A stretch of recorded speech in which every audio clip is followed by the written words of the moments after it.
Good evening, everybody, and welcome to GPVWC's coverage of the Super League Championship. This evening we're here at the Nürburgring for the European/German/ we'll stick in any old Grand Prix because we are a league, not a following tradition mod league / thing, everything. Welcome to the most messiest entry possible. My name's Simon Smith. Thank you very much for joining us here on simrace.tv. Thank you very much, of course, to them for providing us the possibility to coverage this event, which is going to be 60 laps of high-octane action. Thankfully, I'm not doing it alone. Can you tell I've not slept and I've had to pump loads and loads of cheapo Red Bull into my system to keep me alive?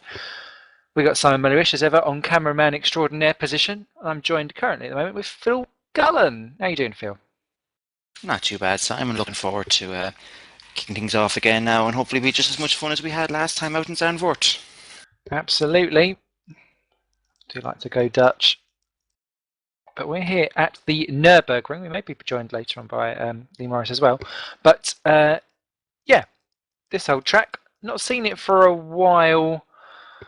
Well, in its current format, I keep thinking Nordschleife. Because everyone's like, oh, let's just bypass the Nürburgring and do Nordschleife. And then we all go, no, bad decision. What do you find of the pitfalls and the challenges that happen with the Nürburgring itself? Well, it's a pretty little circuit. It's a fast and small one, but it's got some long sweeping corners now. I took part, obviously, as some of you know, I'm taking part in the Super Cup, which ran this track last night, and it's got some nice sweeping corners in there that you really got to get in and attack, especially that first sector. You want yourself with lots of grip going through there, and you can really throw the car around. But of course, there are a few blind spots. I saw myself an accident happening going just through the just after the Schumacher S's there, with a bunch of cars deciding to get together over the brow of the hill, and even that last chicane, I think it's the Wiedhoff now, you're heading up the hill and you actually just can't see your braking point on the chicane, so you're nearly going in blind hoping there's nothing waiting there on the other side. So there's plenty for our drivers to watch out for tonight. Which is never a good thing if you're going in with both eyes closed and both feet in first. And just bringing in Lee Morris into the fold here as well. Have you got any particular places that you feel are the best places to overtake or the best places to attack? And what do you have the feeling about strategy-wise when you come to this type of circuit? But I've only just joined the chance. The hot spots for overtaking. The turn one, quite an hot spot in the previous race here. The back straight to the final chicane. That's pretty much it around this circuit. We'll follow tight and twisty stuff. And strategy-wise, I'd expect to see a mix between 2 and 3 stops. We're just talking with Keith now. He's deciding whether he's doing 2 or 3 stops at the moment. So 2 and 3 stops should be the way. Okay. Lee, I don't know, you might have I think you've got a excitable ferret next to your microphone there. Hopefully that will get a little bit sorted as we go along. We're just in a warm-up session at the moment, 3 minutes to go until we kick off with everything going on. And of course in the old championship stand-ins, Lucas Euler has got 159 points and is well clear from Nick Rowland on 126, with Dave Carr-Smith the only one in the triple figures with 101. Then jump back to our co-commentator Lee Morris with 85, obviously not racing today because he's busy shacking up with me, Phil and Sight in the old booth, and that's a quad that could produce a story, but that's probably for another day. James Shepherd in 5, then Ruud Heasterbeek, OJ Clark, Simon Cattell, Joe Consiglio and Yanni Taskanen rounding out your top 10 there. And in the constructors we've got Midnight, who have already confirmed their victory there with 290, trouncing the rest. Green Stripes on 105, Drake on 91, Red Archer 86, Nordjul on 79, rounding out your top 5 there. So all still to play for in the Drivers' Championship. Very much all about second best honours in the constructors, and it's very much an open game out there, Phil. Yes, and actually just to cut in on some developments happening right now with out there, James Shepherd actually qualified 20. I don't think he got in a clear lap, and I even see him stating there he hasn't done any testing, and I see Dave saying that he wants to nerf his lap time and because he thinks he may have cut, so we're going to have James and Dave coming from the back. So on one hand, that's going to be pretty interesting to watch to see those two cut through the field, but it might make things a little too easy for Midnight up front. And of course they did get away with it in the qualifying session. We'll we'll talk you through the grid when we actually get to the warm-up itself. Darth, what's your opinions on that? Of course, not testing before you get to a race. A little bit of a Lemmings approach, isn't it? Yeah, it's not something I'm a big fan of, but I suppose it can depend on the drive. I'm not a fan of someone just deciding to show up and say, I haven't tested, I'm going to take part. I suppose I'm someone who would probably spend better part of 200 laps, I suppose, trying to race prep. But you look at someone of the calibre of James Shepherd, you know, he's not going to make a complete fool of himself out there. It's not a case of someone brand new coming in, not understanding the car and going to nerf someone off at turn one. But I'm sure he's thrown in a few sneaky laps here and there. Who knows? Covering. And yeah, before we click down to the actual grids themselves, Lee, have you got any predictions for us with our Mystic Meg Wheel of Fortune? Just quickly check my mic. Is that all right now? Excellent. Right. Not quite sure what that was, so apologies for that. Just getting back to strategies as well for on the predictions line. I noticed a minute ago I've been testing today with Keith, trying to help him out on that. And the Drake car is actually really quick now, to be fair. The time we achieved in it today would have been second on grid, just behind Lucas, a couple of tenths off, so he's got a good chance tonight in that car. And tyre wear we were looking at, the tyre wear is pretty much non-existent. On the option compound, it can run. I noticed Euler as well, and I believe Shepherd in the practice session did their best times on lap 14 or 15. So the tyre wear is very good on both option and prime. So predictions-wise, we could be looking at someone like Shepherd and Dave coming through from the back. We often see them do good strategies, especially James. He does excellent strategies, so we could see him coming through from the back on an interesting strategy. Up front, you've got to believe the Midnights will probably just run and hide. Maybe with Clark challenging early on, but he'll probably be on 19 stops again, so I'm not quite sure if he can keep up. Phil? It's hard to argue with Lee's assessment there, especially with the two strongest competition for Midnight going to be starting on the back row. It's really Midnight's day to just run and hide. Just looking down the grid here, sorry, I've it written down here to be safe. It'll be interesting to see now what the likes of Heasterbeek or DeVos can do now, and maybe with the opportunity of Carr Smith and Shepherd being at the back, obviously there's the opportunity to see what could go wrong down there. These guys will be fighting for it today. Absolutely, and there's plenty of options for that to happen with dramas down into the very pointy turn one. Of course, reprofiled from its old chicane element that it used to be. We've had the R Factor man sing his hymn and get ready. 60 laps around here of the Nürburgring. For those of you stat happy, damage multiplier set at 75%. Everything is turned off aid-wise except for clutch, which is allowed. Auto clutch, sorry. And we're starting at 2 PM daytime. So just to get yourselves all set up for that. Everyone just approaching the grid, and then we'll go round a formation lap, and then it'll be go. And leading us away on that formation lap in his pole position is Lucas Euler for Midnight Motorsports. Alongside him will be OJ Clark in second position. Nick Rowland for Midnight Racing, and the bridesmaid in third position, who won't want to be wearing that dress for too much longer. And Rude Heasterbeek an excellent fourth for Nijo, we'll be pleased with that. Bart DeVoe is in fifth for Nordstrom Racing, ahead of Lewis Redshaw doing a good job for Hawkeye in sixth. Simon Cattell seventh for Kerno, making it the sixth constructor actually in the top 7 positions, showing the exact field spread we've got going on here. And David Junt, 8th in the top of the Red Archer team. Tom Parker will be 9 for Woods Racing, and Keith Story rounds out the top 10 for Drake. Lee, take us down. There we have Mark Stanton in 11th position, with Mark Wicks just behind, Kieran Ryan in 13th, David Stanton 14th, Scott Bennett 15th, the two ST Racings together with Fuller behind in 16th position, Christoph Lichtenstein 17th, Wesley Morris 18th, two Synergetics Linus Stern with John McLean in 19th, Shepherd obviously not setting a qualifying time or a competitive qualifying time, 20th, Chris Williamson 21st, and Dave Carr Smith rounding out the final starters who start 22nd. Chris Williamson actually will be starting from the pit lane. He's not taken to the formation lap at all, so that won't help his cause any at all. Failed to get a lap in qualifying as well, Chris. So obviously busy being Mr. Admin, forgetting to pop his car out. Never a good sign. So the field just getting themselves around. One thing I would say to keep an eye on is OJ Clark actually. I just mentioned a minute ago, obviously, there's a joke that he might do 8 stops. Obviously, that's just a little joke between us from the previous race. could possibly watch out for him. He could be a outsider. I mean, we saw last race, didn't we, at Zandvoort, Euler take the pole just from Clark. But come race session, Euler didn't have the pace to stay with the likes of Shepherd and Carl Smith.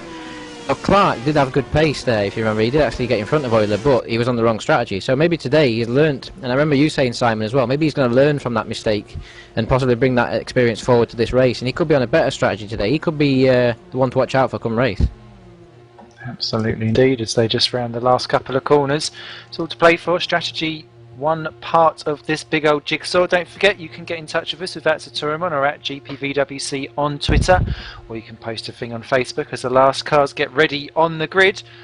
And it's one of the STs, they're just slightly out of position now. He's in place. Here come the lights. The GPVWC race at the Nürburgring is just about to get ready and drop, and away they go. Clark's away well, Euler less so, and Clark is already up into the lead. Rowland trying to get down between the two of them, and look at Easterbeek's involved there too. Euler already down to full before we even get down to turn one. Clark's got it, but Rowland's trying to go around the outside. He goes from third to first. Clark second, Easterbeek's past Euler. Everyone else squeezing just about through. There's a couple of lockups further back. And Mark Fuller in trouble, and someone else is off too. It's Keith Story missing, Once I think, again. the front wing. So drama at the beginning before we've even got round to sector one.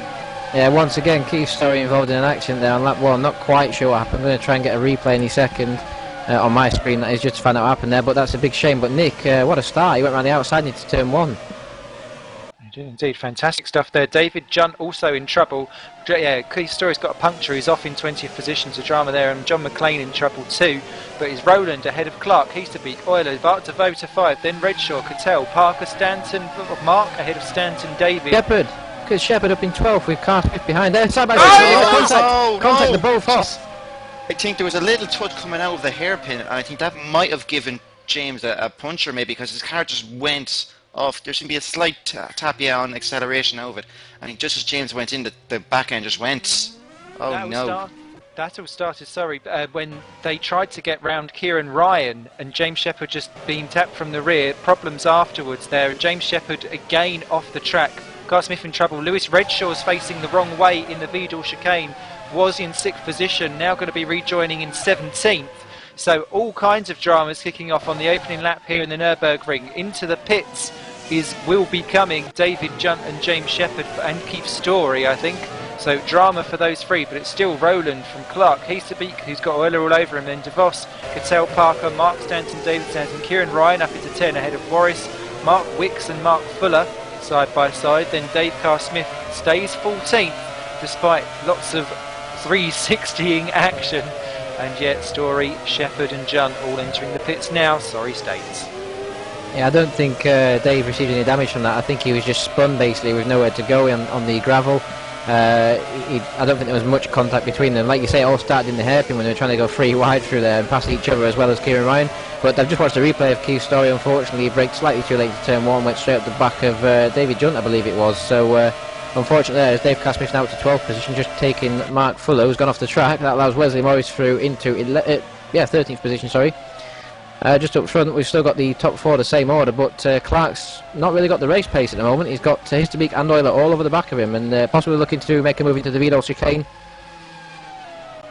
Not close enough. But Euler looking menacing anyway in 4th position. He looks like he's got superior pace on these two, but Rowland got it all his own way at the moment, hasn't he? This is perfect for his championship. There will be a bottle corking effect, and this can all help out the strategy. As Rowland crosses the line, Clark is already 1.8 seconds down and feeling the need to go extraordinarily defensive down the home straight, as Easterbeek keeps a watching brief. He's not quite as late on the brakes to get down into 1. Euler keeps a watching brief in 4th position. With that problem with Mark Fuller, he dropped down to 16th because Liechtenstein also got through, as did Scott Bennett, and they've both now got past Lewis Redshaw, Lewis Redshaw's just got past Fuller into 16th position too, so he's dropping further down the field. There's 2, 3, 4. This will be music to Nick Rowland's ears, won't it, Phil? It will. I mean, he's already pulled out 2 seconds of a head start, and he's just going. I think right now he might be thinking, just such a shame to have missed Zandvoort now, because with Lucas bottled up behind OJ and Easterbeek, it would have been a great opportunity to really claw back on Lucas, and we've seen the consistency that Ruud has been able to drive it during races, so he's not going to be an easy one to get by. And OJ, obviously, as we've been saying, has been improving regardless of how many stops he may make tonight. So all this time, he's going to be losing time to Nick, and by the time he might clear these guys, Nick might be just far enough up the road that he's not going to be able to do anything about it. And even though Lucas has such a big lead in the championship, I'm sure this is his home race. I'm sure this is the one he's probably earmarked recently. I want to win this one, especially given his form as of late hasn't been that great. Absolutely, and you can see Euler there right up onto the back as they came into the chicane, but he's just had the inside line and kept him just a little bit towed out. 2.6 seconds the gap now as Clark, Easterbeek and Euler start to batter, and you start to lose a little bit of time hand over fist when you start doing that. Dave Carr-Smith in 11th position all over the back of Kieran Ryan, and that's going to be a pass down into turn 1. Whoa. Ryan pushing him Kieran. almost Barrichello-like into the old barrier. He's obviously seen Schumacher for some tricks there, but Carr-Smith kept his foot in. Brave stuff there, Lee, eh? Yeah, very. I saw that coming from the previous chicane. One thing I was going to say before that move happened is the 2 Woods cars and 2 Constant cars, not used to being up in the top 10. They're currently filling out the 7th, 8th, 9th and 10th positions. Obviously Dave just ruined that by taking Ryan. But the battle for second, yeah, what a battle that's turned out to be. Easterbeek said, no, you're not coming through at the Vidal chicane to Euler. Euler tried everything to go around the outside, but it wasn't going to work. Looks like he's got superior straight line speed though, so if Euler gets a sniff of the slipstream, which he's got now, he's got a good chance of making this move as they come up now to the left-hander. Once again, Easterbeek having to go defensive, but Euler's going to get the run now though, because Easterbeek's gone wide. This is going to give Euler a good chance once again down into the Vidal chicane. He's got a good exit there, so watch out for Euler coming up to the Vidal chicane. Here he comes indeed, and there you can see Easterbeek goes immediately to the left-hand side of the track. He wants to go defensive. Euler, can he have enough balls to go around the outside? He's trying it this time, side by side. He's got the inside for the final corner. He'll put Easterbeek right the way up to the gap. Can he do a switcheroo back through into the final corner? No, he cannot. Euler's already running the line, but a little bit of a tank slapper on the exit, but unfortunately Easterbeek is not close enough to capitalise. 3rd position then for the Midnight Motorsport driver as Chris Williamson pulls into the garage and retires. He started 2 laps behind everyone else, does 1 single lap and just rolls into the pits and calls it a day. So obviously a little bit of sleep at the wheel there for Chris, unless there's some kind of drama. But that's 1 out already. Next up, OJ Clark. Yeah, OJ's maintaining that gap. Sorry, Phil. I was just going to say OJ's maintaining that gap to Nick Rowland there. He's not. He went up quite a lot at first, but now OJ's sort of settled into a rhythm. Problem is now he's got Euler over the back of him, and I don't think it's going to be long because you can just see the superior speed. I mean, they've struggled for the last few races, haven't they? The Midnight cars. They've struggled to find the setup, optimum setup for that car with the upgrades. It seems they've got it here because we're staring down the barrel of a Midnight 1-2 at the moment if Euler can pull this move off. Sorry, Phil. Carry on. Oh, you're grand. I was actually just more or less to say the same thing as yourself there, so you covered me off. Oh, Ooh. Lucas! That's not a great overtaking. Class on wide. There is a... Yeah. Sorry to cut across, there's a huge accident going on down at the hairpin. Dave Carr-Smith had a go at David Stanton, I think it was, crashed and then crashed into Tom Parker. Sorry, he hit the And back Tom of Tom Parker's Parker. got permanent damage. Dave Carr-Smith went to wait for him there, but Tom Parker looks like he's got a puncher or something. Yeah, Dave Carr-Smith just outbrakes himself coming And into the Euler's hairpin. into second, sorry, Euler's into second. He's done him at the Vidal, I think. Oh, he's done it before he cleared got him there. well before the Vidal chicane even. Nice one, Lucas. I suppose OJ was probably rather unsettled after the last few corners and having to run wide, and probably didn't get the car quite lined up as he would have heading onto that back straight. Helped out Lucas. And another point, Mark Wicks scored his first points last time out as Zandvoort. He's right on the back of David Stanton now for 9th position, looking to make a move into turn 1 possibly. Not close enough, I don't think, but he's currently running the points once again, so Mark Wicks could have a double race points finish here. When it rains, it pours. That's just showing off. So currently the standings are Nick Rowland leading from Lucas Euler, OJ Clark still in 3rd, Easterbeek did not get through down into turn 1, Bart DeVos now into 5 ahead of Simon Cattell, then Mark Stanton, Kieran Ryan, David Stanton and Mark Wicks. John McLean has just blown his engine on lap 4 for Synergetics, so that was a very short day for him. So Mark Wicks Stanton's in gone 10th. wide, David Stanton's gone wide, he's spun and he's let Wicks through and Dave Carr-Smith. David Stanton under pressure there, made a mistake. He's down to 11th position, sorry Simon.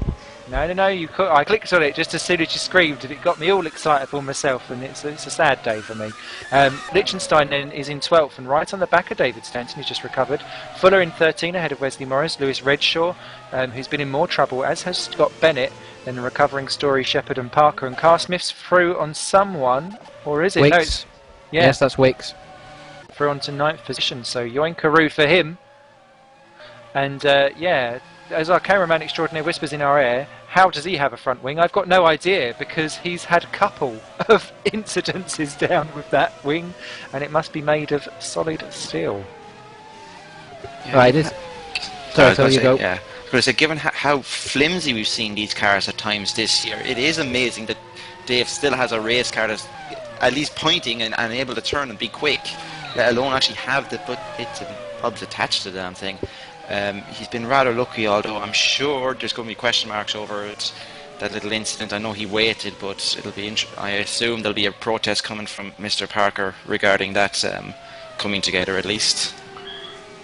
Tom Parker's been into the pits and back out again. He's rejoined in 19th position. That is a real shame, though, because the car's looking a wee bit evil as he comes through the fast chicane.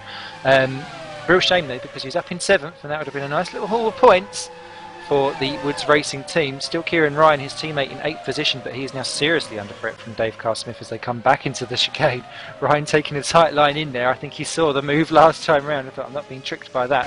Dave Carr-Smith clearly has the legs on him. It's going to be a question of when, not if, he can get through, and it may well be down into this next corner. Such was the clear level of grip that he had through the chicane, and round the outside, that's just taking him.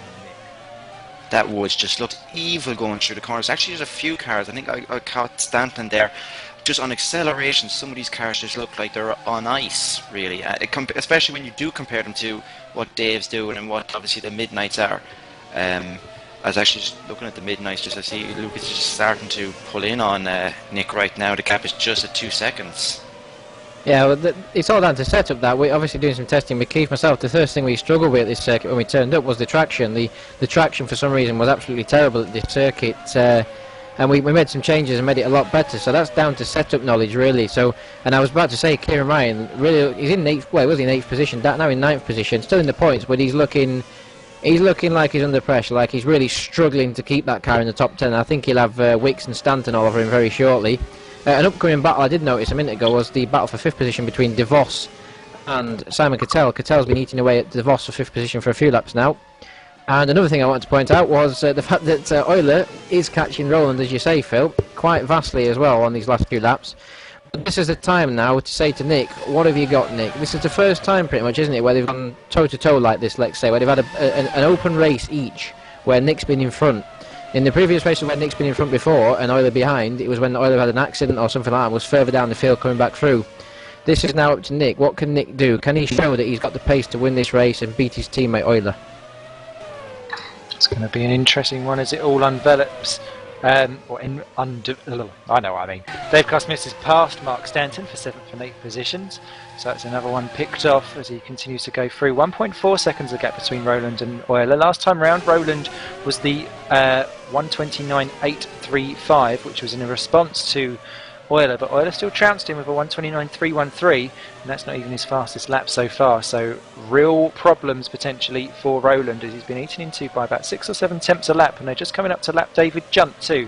And of course, back markers always play a part in the old yo-yo of toing and froing. It's all about the changing of pressure between giving and taking that. Something that Christoph Lichtenstein in 12th position has got it all to do, because Mark Fuller in 13th has closed right up onto the back of him and is half having a little look down into turn 1. Indeed, the battle for 5th position has got very close as well. I mentioned a lap ago that it was getting close, and now Cattell right onto the back of DeVos as we come down into the hairpin now, where we saw some action a moment ago. Cattell looks like he's lined up for a go. No, he backs out of it. DeVos runs slightly wide though, so Cattell may get a run on the exit. We'll have to see what happens up to the Vido chicane. I would have thought he might get a run, but the battle for 5th looking like it's going to develop into something tasty shortly. Not the only one, is OJ and Ruder in close proximity in the battle for 3rd, and this is shades of, I think it was Belgium that they spent practically the whole race side by side. I'm sure someone will correct me, but I do remember a race recently that these two were essentially glued to each other for the majority of the race, toing and froing, and it looks like they're about to go at it again. And so a gap, what is about 6 or 7 tenths, but you don't see OJ pulling away from Rude right now, and it'll be interesting to see obviously how the strategies play out and whether Rude can get ahead through that. Yeah, and of course, because Dave and James haven't made the progress through the field that they would have wanted, I mean, Dave's a good 20 seconds behind Rude and Clark now, so you can't see him really eating that gap up. It would be very close at the end if he did, but Clark and Histerbeek now will be battling for this podium position, because once Dave and James have gone, that's it. There's no one else there who can really take it away from them. So it is quite an important battle, this one. And still not too far off the lead, to be fair to them. Still only 5 seconds off the leaders, so doing a good job, Clark and Histerbeek. No, indeed. It's only a matter of a mistake for the Midnight lads to maybe even open up an opportunity for a victory here. So I mean, there's even that in the back of their minds. I'm sure the old heart rate's going a bit now, and they're just thinking. I'm sure they're more worried about themselves right now, but that thought has to go through your head. You're thinking, well, if these lads have an issue, could win a race this year, that'd be something. Yeah, it would. It's a big feat this year, but the battle for ninth, as I think our cameraman has just mentioned to us, Wicks is just. Oh, he's run very wide there, but Wicks is right on the back of Kieran Ryan now. We did mention Kieran Ryan was looking quite scruffy a moment ago, and it's cost him because he's lost 3 seconds to Wicks in the last few laps, and Wicks is right there now, so Wicks, he could be up into 9th position shortly. Further back, I was just looking, Christoph Lichtenstein jumped the Wiedel chicane where he outbraked himself and just about kept it ahead of Fuller, and since then Fuller has tried everything to not catch Lichtenstein and has dropped back, so they're kind of busy trying to outdo each other. But Carl Smith's in trouble. He's down to 10th position, and that's because he's been off the road, unfortunately, and that is down at the old Wiedel chicane once again. So down to 10th place, not worked out well for him at all. Or no, actually, sorry, he's lagging out for me. He's fine. Don't mind fine. Me. I was off on a those tangent. timing errors. I remember having one of them back in 2009. It dropped me a lap, and I actually ended up parking the car because I thought I'd gotten a penalty for no good reason, and was like, it lasted a whole lap, and was like, no. It's an awkward feeling when you see yourself drop. It is indeed, and something that you can see drop might be one of Lewis's or Wesley's balls by the end of that corner, because they were going manly side by side, and Lewis Redshaw has bullied his way past poor Wesley Morris. Great battle into the chicane side by side, wheel banging and all, but Redshaw's the one that come out of that one well for Hawkeye. The synergetic driver drops down to 15th position, now a minute off the leaders. But it's good to see Wesley Morris still busy battling away at this early stage in the race as we hit lap 11 of 60 that they're on, because normally by now they've already dropped off the back of everyone else, so that's quite good to see. And James Shepherd's having a go for Keith Story for 16 and 17 down into turn 1, and Story gives him plenty of room, almost scared out of the way. James Shepherd gives him a little bit of a love nudge on the exit of the corner. No love lost there, I'm afraid. And we have Mark Wicks is right on the back of Kieran Ryan. These two are former teammates. They spent 2 years at Wood Racing now before Mark headed to start his own team up. So they'll probably know each other's plays books. And well, I'm pretty sure Wixie knows Ryan's play book like the back of his hand. So it'll be interesting to see how much respect is shown here between the two as they battle out for ninth. It's going into Vidoff. Has a look. No. Mark's going to wait the patient game. And I wouldn't blame him, especially given the way that Kieran's car is acting at the rear end. Yeah, When go on, sorry. No, I was going to say, when you have in teammates with other people and then you're not then in a part of a team, both of you can probably answer this quite easily. Do you then have extra respect for ex-teammates, or do you then find, right, maybe I couldn't beat you when we were together, so I'm going to have your guts for garters now? How do you act with that? Phil, do you want to go first? Oh, well, I've had lots of teammates this year, so I suppose it depends how I feel about that. A lot of them I get to say from there. It depends on the person. I've been lucky that I've had a lot of teammates that have been good to me, and I haven't had people, pricks, let's say. I've been lucky that to have that. So, I mean, I've gotten on well with them, and even when you're racing them afterwards, you do tend to show them respect. You're not going to do something stupid, but then again, you do that with whoever you see out there on track. It's a case of if someone races you hard, you race them hard, whether they're your teammates, Yeah, that's one thing I was going to switch on and say, is that Euler now, these two teammates, will they be getting on together? Euler's right on the back of Nick now. Can Nick defend into turn 1? Euler's got the run. He's got the straight line speed to go over it. He's going to lunge down it. He does indeed. He lunges, and Nick defends, but Nick runs wide and keeps the position. So good defensive driving there from Nick. He's not going to lose this position easily. There's no team orders in this team, we don't believe. It's all fight between them, and so far Nick's saying no, you're not coming by, but once again it's only a matter of time, you've got to say. Cattell's in the pits off our screens from what was 6th position. That's pushed Carl Smith up into that, so he's our first main one in on lap 12 of 60. But Euler, most definitely, we said he was a little bit Naomi Campbell, eating in very, very slowly into it, didn't want to take too much out, might gain weight, but Euler now very much in the thick of things, shadowing Roland, who takes much more sweeping entries into corners, takes a much wider berth into some of them. Oil are very pointed and curb aggressive, and that seems to work out around this circuit because everything's quite smooth around here, isn't it? I think Nick's made a mistake somewhere in the last few laps because all of a sudden Clark as well in third position is starting to close in now. He's only 4 seconds behind Roland. Both the Midnight Boys pit lights are on, but Nick's just switched his off. Lucas stays on, so is Lucas going to be pitting this lap? It's very early pit stops if they are going to be pitting, because I expected these guys to run well into the 20s on the tyres that they've been given, because the tyres don't wear, and Lucas does indeed go by the pits. And once again he'll be right on the back of Nick as we come onto the main straight. Oh, he gets a bit twitchy though, so that's ruined it. That's ruined the run pretty much. He's still in the slipstream, but he's been nowhere near for turn 1. Clark comes across the line in the background, and he's only 4 seconds behind now, so Clark is closing in on these two. Also, just going to mention for Wicks and Ryan, if Wicks does get a chance to go to get past Ryan, he's on the inside, he's substantially better on the brakes than Kieran Ryan, so he should be able to make the move stick. And also getting back to your question about teammates, it's always dependent for me if you got on with your teammate while you was racing with them. If you got on well with them, you tend to have, it's like me and Nick Rowland. When I race him now, I have a smile on my face. When we race together on track, you know what I mean? We have a good battle, we have a good respect for each other, but we make it hard and difficult for each other. If you get a teammate you don't get on with, you tend to make it a lot harder for them, and they're probably the same attitude towards you. I do like it when someone pop a smile on your face as Euler not giving Roland any inch whatsoever, so there'll be no smileys going on the back of Roland. I think there'll be grimaces because the way how Euler is crawling all over the back of that rear wing, and Roland, they're driving 2 wheels off onto the grass. He's really struggled around that fast chicane. I've seen him run out wide quite often. And Roland's times have really dropped off. He's now in the mid to late 130s as opposed to the deep early 29s, and it's him that's really now dictating how Euler's pace is dropping off with him, because he's got nowhere to go except and he's into pitting. the ring. He is pitting. His pit light was on. He did flick it on the back straight, so he is pitting. So we are looking at 3 stops for the Midnights. That's a big surprise for me. So possibly maybe Clark now. If Clark's on a 2-stop, he's got the upper hand, and Histerbeek's pit light's on as well, but he's gone through. So, you know, this is going to give Euler the lead pretty much, because I expect Euler to put a banzai lap in now and he'll come back out in front. But his pit light's been on for a few laps as well, so the 2 Midnights looking like they're on 3 stops or very early 2 stops, which is very surprising to me because these tyres can go so long. Even on the option compound, it's not the softest tyre in the world, but it's a very soft tyre compared to the hard tyres, and it goes a long time for some reason around this circuit. So I was very surprised to see him in that early.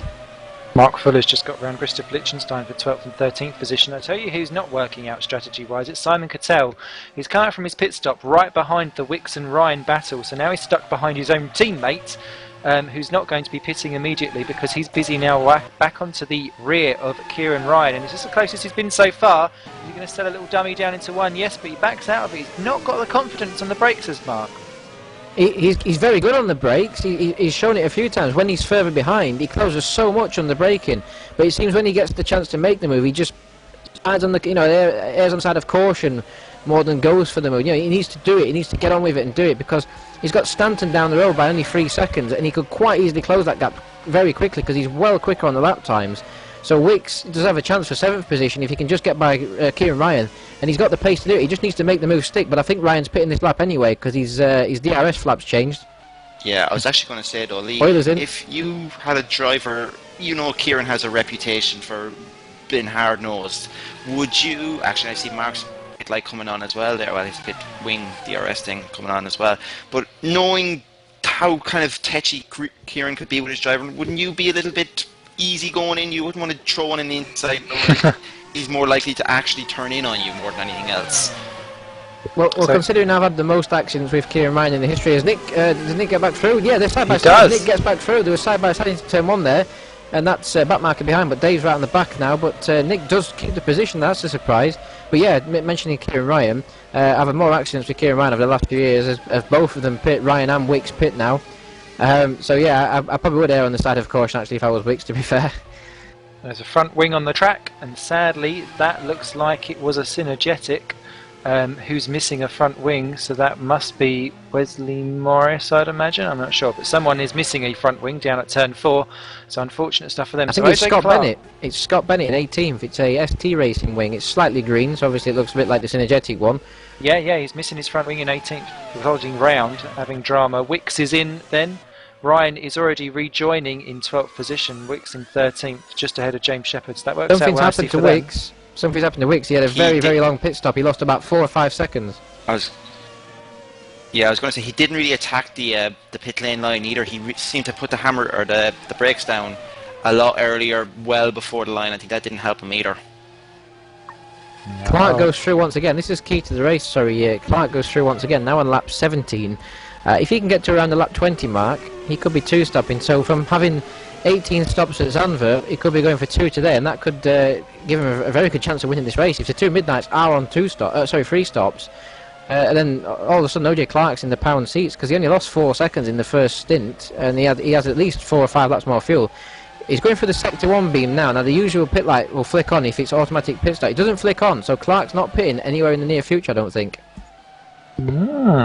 So, curiouser and curiouser, says Alice, as he continues to lead by 13.3 seconds from Roland, who miraculously got out ahead of Euler in a great piece of threading as they were lapping David Junt. Dave Carl-Smith then in 4th position. Maybe he's going along for a 2-stopper, and that could really play him into an excellent position there. Ruud He's to be called on his own. Then we've got Mark Stanton currently in 6th, unstopped. Cattell 7, he has stopped. DeVos 8 has stopped, and that's a change overall because Cattell was behind DeVos before those pit stops took place. So he's leapfrogged him as Scott Bennett is driving all the way off the track to get away from them. David Stanton then in 9 ahead of Mark Fuller in 10. And Fuller has not pitted, and Liechtenstein is still behind him. Those two have been at it, hammer and tongs, since the word go. Fantastic stuff from them. Kieran Ryan has rejoined right behind those two with Mark Wicks. And he's diving down the inside of Liechtenstein. There's a 3-wide battle there. There was a big bit of contact there. Kieran Ryan dived down the inside, and now there's more contact on the exit. And I tell you, this was helping Wicks because Wicks has gained nearly 3 seconds on these guys from that pit stop mistake. He's right on the back of Kieran Ryan again now. So Wicks is looking like he's going to take these positions back. Fuller looking like he's going to be pitting this lap, but that's not stopping Kieran Ryan. Liechtenstein's managed to get through that somehow, but that was insane racing. Great And stuff still, by that, I was going Liechtenstein. to say, that Woods looks terribly tetchy on the rear. It's even in fresh tyres, it looks like it's an absolute handful to drive out there. James Shepherd got round past to Wicks. Yeah. I was just going to say as well, look at Dave Carl-Smith, 4th position. Now, we know he starts from the back as OJ Clark's pit light does come on, so he's going to be pitting soon, I think. But Dave Carl-Smith, he's just going for the sector 1 beam. Will his pit light come on? Yes, it does. So Dave's also going to be pitting in the near future. But one thing I was going to mention, as the battle still rages on, I'm sure, one thing I was going to mention about Dave, he's obviously on, you'd expect him to be on 1 less stop than all the guys in front of him because he had to start from the back. So he's still in the race for this battle with the Midnights, as well as Lucas closes it once again. He does indeed. Whoa! Kieran Ryan's round. Shepherd's in the air. Oh my goodness me. Kieran Ryan smacked the back of poor old Fuller. Shepherd hits the rear of him.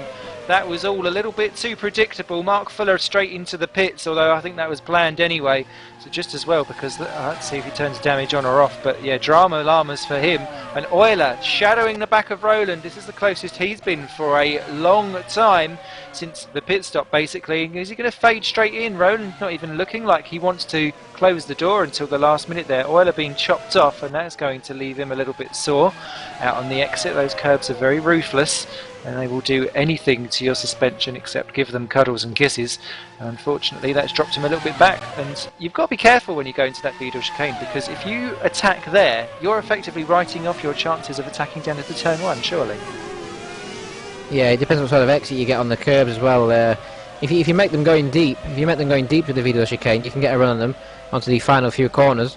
Dave's pit light still on, as is OJ. Just one thing I was going to say, what happened to Kieran Ryan? Because he's dropped well back to, I know he got involved in that accident, he's down in 13th now, so Kieran's car's got the better of him, as Shepherd's trying to get past Wicks again, and he does it up in the top chicane, but so Wicks is still fighting for this, and he wants these points today. Poor old Wesley Morris has binned it, sadly, on the fast kink before the chicane. Epic accident, wheels everywhere, out of the race, and Roland and Euler are touching wheels for 2nd and 3rd positions. Euler stuck his nose down, they just connected ever so slightly, and yeah, you can certainly tell there's no team orders at play there. But Dave Carl-Smith's got the superior top speed on them both. Dave Carl-Smith's car's well faster in a straight line. He got a sniff of a slipstream there, and he closed upon Euler, who also had a slipstream, so we could see Euler struggling to fend off Dave down here, but he's got a good run off the previous corner up into the Vidal now. This is going to give him a good opportunity once again, but will they risk it? It's a very dangerous chicane to try and move into with the bumps on the inside, and Nick brakes very late and defends. This is good defensive driving from Nick so far. He's handling the pressure very, very well. And Clark still doesn't pit. So Clark is on 2 stops. You've got to believe Clark is on 2 stops. He's looking like he's going to take this race win. You wonder, do Midnight start to think, you know, obviously we're looking at OJ and Dave on 2 stops, and their battling is they're letting OJ get away and they're letting we're bringing Dave back into play. It's, I suppose, do you come to a point saying, right, okay, let's one of us try and win this race rather than the 2 of us trying to battle out for what could just be 2nd place now if this keeps going on as it is. That's a good point, because if Dave pits now, which he probably will in the next few laps I would have thought, because he's near the pit stop time now, his pit light does keep coming on all the time. OJ's is on once again, so we've got to watch out for him at the end of this lap. But if Dave pits in the near future, he comes out in clean air, which he's probably going to do actually, because he only got 11 seconds to Histerbeek, so he'll come out 42 seconds to Cattell. He should come out in 5th in very clean air. He can put some quick laps in. He's got to do 2 more stops, well, including this one he's going to do. So he's doing 2 stops today. The 2 Midnights have still got 2 more stops to do, we believe, because they're on 3 stops, we think. Which means that he's right in the battle. This battle for 2nd place now, which involves Dave, is a real battle. Dave's still yet to pit, but the 2 guys in front have still got 1 more pit stop to do as well than him. So it's looking good for Dave in some respects if these 2 do battle, and they could end up losing 2nd and 3rd and be 3rd and 4th.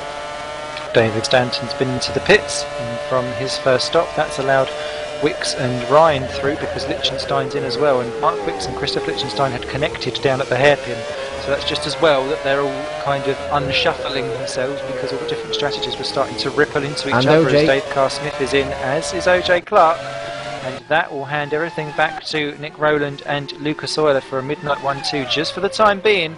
And as Liechtenstein exits out the pits, it's not going to faze Nick Rowland, who takes that wide apex beautifully to make sure that he's placed his car perfectly on the premium exit line. But that's a wobble, and that won't help at all. And yes, is this going to be what happens for them? Histerbeek then in 3rd position has got through because he pitted on lap 16, and that will do him nicely. OJ Clark rejoins in 4th, and that's not helped him out at all for the time being, but Histerbeek right on the bubble between a 2 and a 3 stopper, and here comes Euler on Rowland. Rowland having a tardy exit out from turn 4. This is prime opportunity for Lucas to dive through and take it. Does Rowland give him the room?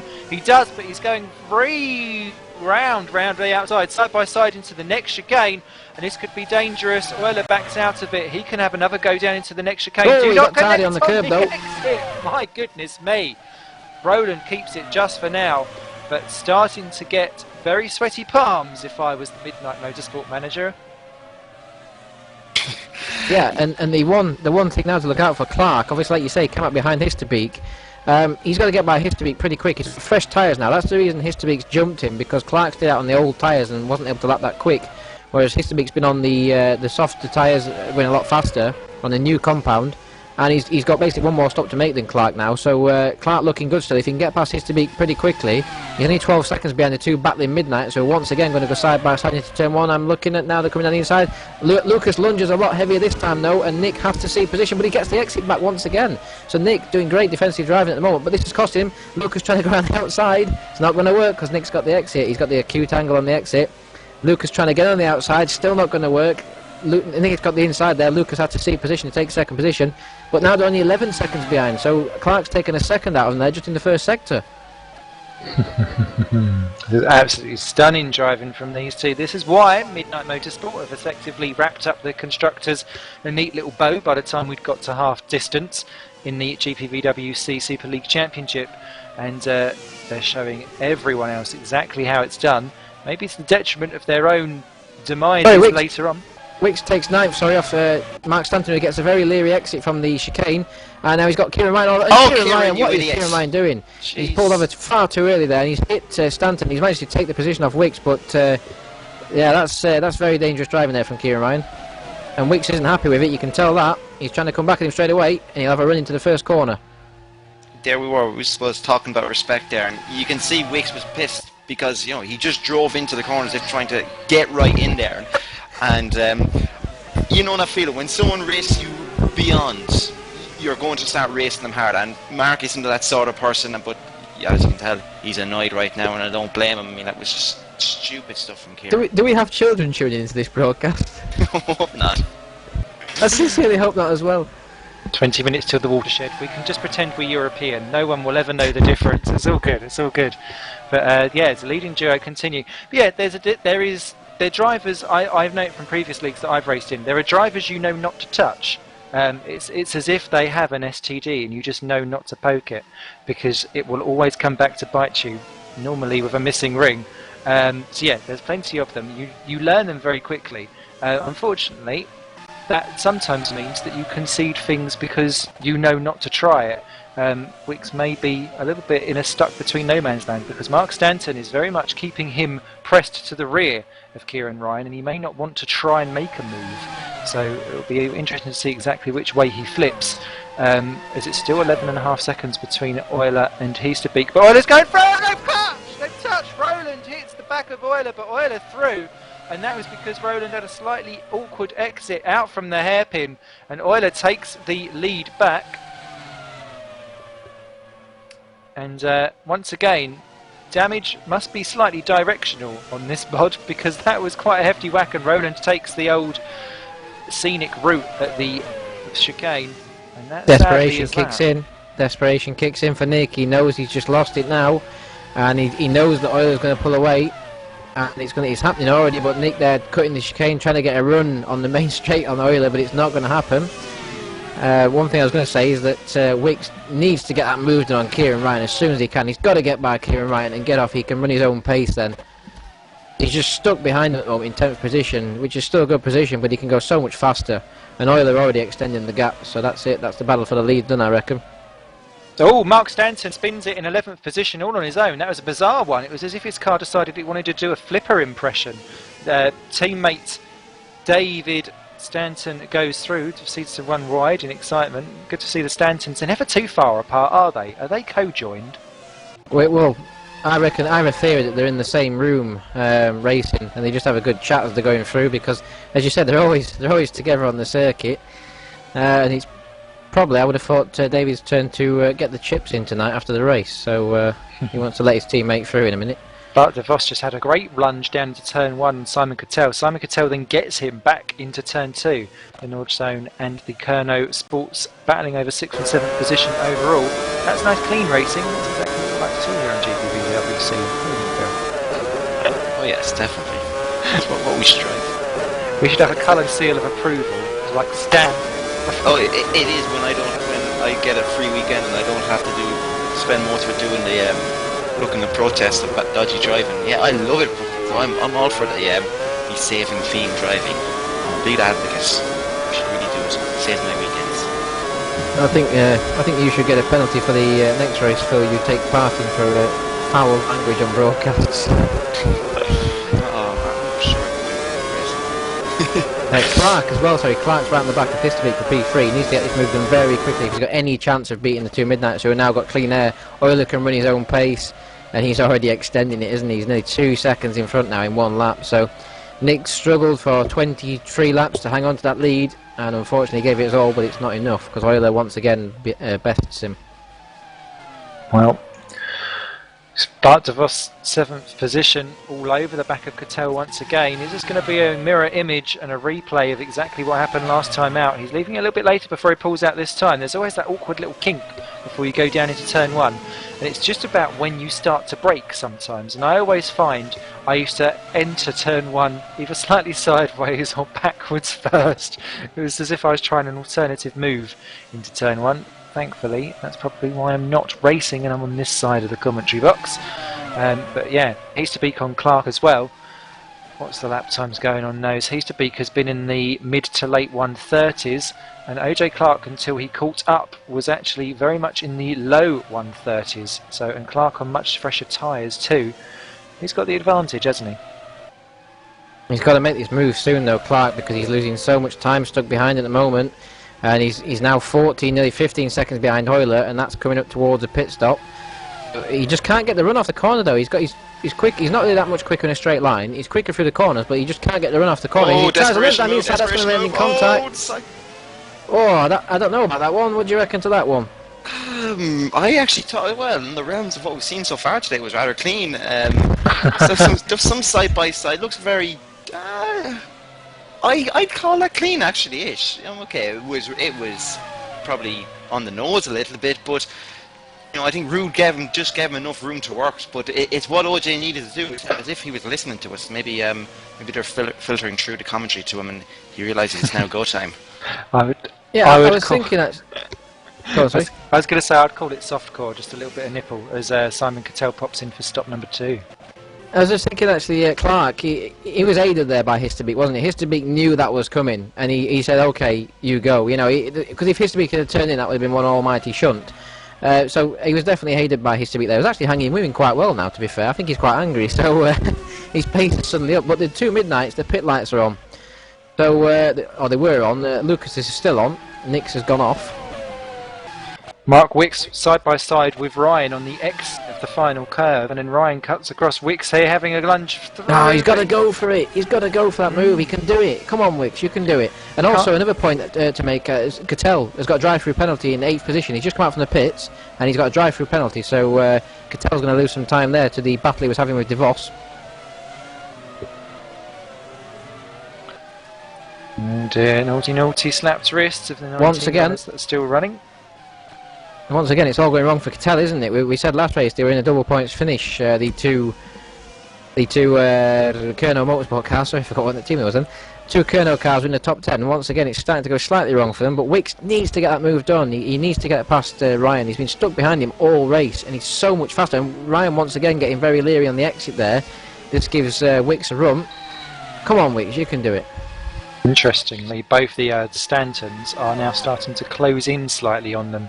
David a little bit quicker than Mark, but they're still there, and Lewis Redshaw isn't millions of miles away either.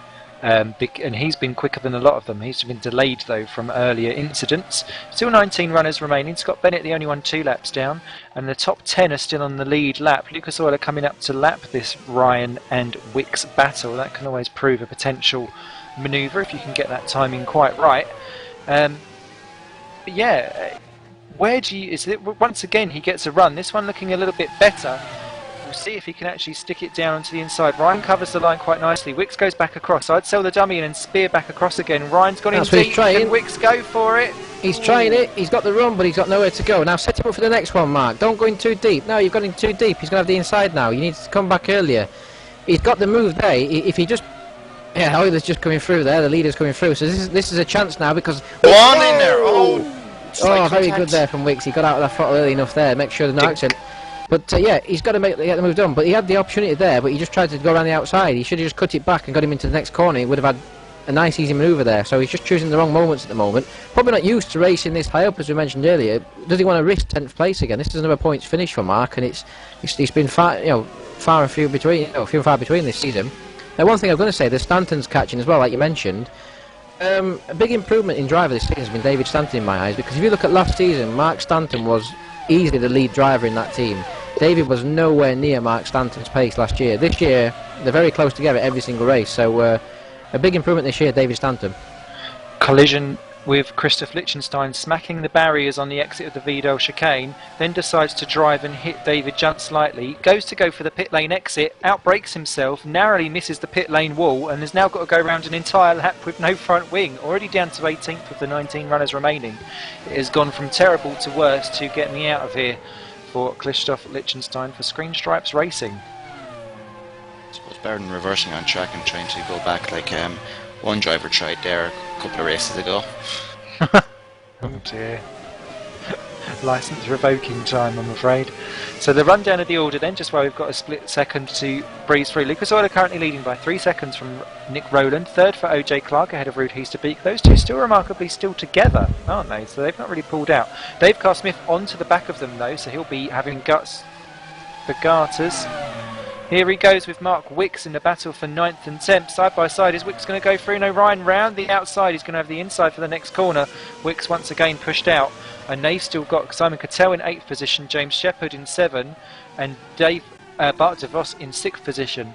So that's your top 10 currently. 11 David Stanton, 12 Mark Stanton, Lewis Redshaw 13, Mark Fuller 14, Tom Parker 15, David Junt 16, Keith Story 17, Lichtenstein plodding around with no front wing still in 18, and Scott Bennett 19. The retirement so far, Wesley Morris, John McLean and Chris Williamson. And yes, someone needs to give Mark Wicks a little bit of a Eye of the Tiger playing in the background. He needs to have an iPod going so that he can kind of throw it in there as Dave Carr-Smith gets his hands a wee bit dirty with a filthy little birdie. Needs to be.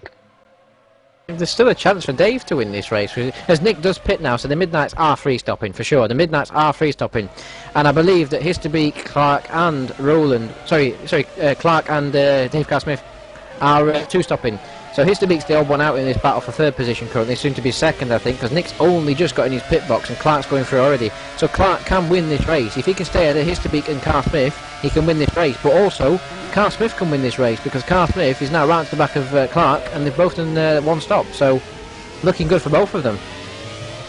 Yeah, but we would have to just say that there could be that question mark over Dave with a potential protest from Parker over that business at the hairpin. Obviously, just to put that out there that there could be something in there if Tom decides to pursue it. So Wicks has got a run on Ryan. Ryan's got very dodgy coming out the previous cut. Wicks is trying to go down the outside now. Ryan goes to the inside to defend. Wicks launches it down the outside. Can he hold it on the outside? He's trying it. He's trying it. He's trying it. He's going to get the exit. He's going to do it. Ryan's unfortunately got a bit of a tank slapper on there and pushed him back out wide again. So Wicks there nearly made that move stick. He's trying every which way now, and he's got another run. I don't think he's going to do anything now. But Wicks has got the pace to get through, and he needs to get through soon. Yes, indeed, the Stantons, particularly David, eating in. I can see little flashes of the Constant Racing car in the background now, and it was not that close a few laps ago, so time is ticking, and that is the battle for the last couple of points. And Mark Stanton's crashed out in the other Constant from what was 13th position, a massive accident in the far chicane, and that was game over from the minute he hit the barriers and left the track. So drama for him. Ryan once again with Wicks, and Ryan are much better out of the final corner, so that's not going to be happening there. Right, Euler pits, and it's going to be very close if he gets out in front of Dave or not. He's coming down the exit now. Dave's just coming down, and he does get in front, so Dave does take the position. That was one thing I was looking at a moment ago, because the gap was very close, and Euler has lost out to Dave Carr-Smith there now. He'll have the fresher tyres, so they have a chance of getting back, but he's basically now, Euler, the time he made when he got in front of Nick and pulled away, he pulled nearly 4 or 5 seconds on Nick, and it's basically brought him back into play for the win on the free stop. They've all got basically one more stop to go now, but one more stop to go now, I believe. This top 3 have all got one more stop to go, so it's going to be very close to the end of the race. Yeah, we had a Histerbeek come in the same lap there as Lucas as well, so as you said, we're pretty much looking at it now. Everyone's got one stop, and this is the race now. We have 4 cars inside 6.5 seconds of each other. I think Nick's out of it, to be fair. I don't think Nick's got the pace now to stick with these guys, because he's got one more stop to make as well, and he's 6 seconds behind, 7 seconds behind. So unless something happens to this top 3, I think Nick's going to be struggling to get higher than 4th today, and he may be struggling to fend off Histerbeek later on.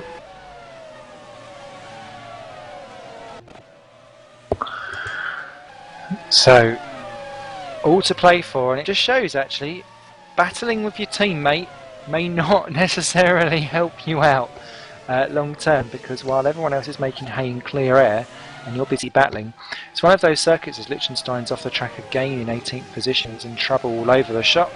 Yeah, Ryan and Wicks in together again. And yeah, they're in for what is now 9 and 10 position as Cattell's gone through. The problem that you'll find is that some tracks you kind of lose time hand over fist much quicker than others when you're battling, and because these corners, you spend quite a lot of time in a corner around here because they're all quite long drawn out chicanes, you do lose an awful lot of time regardless of how you're battling around this circuit, don't you? Yeah, you definitely feel that. Like I said, there are very long corners around here, or even you've got corners that go into corners like this quick left right that we can see the leaders going through right now, and obviously we do see points in the track that if you make a decision to make an overtaking and it doesn't work, then you compromise yourself for the following corner, which just adds to the time loss that you're going to end up facing. Yeah, Clark's had a scruffy first sector today. He had nearly a gap of 2 seconds on Carr-Smith, and all of a sudden Carr-Smith's right on the back of him. This isn't what Clark needs. This is exactly what Euler wants, though, because if these two start battling, it brings him back into contention. Euler's tyres now up to temperature. He's been a lap and a half since he pitted. His tyres right back up to temperature now, and he's closing very quickly on these two. Nick, also in the background, closing slightly as well. So if these three start battling, Nick could come back into this, but Clark, very scruffy first sector, gives it Dave the run. Dave leaves it too late there, way too late on the braking. Did well to avoid contact there. That's going to give Euler the run now, though, and this is to give Clark a bit of breathing room. I thought there was going to be a big crash there. You can see we're going no down into the chicane, but somehow they've all come out of that one quite nicely.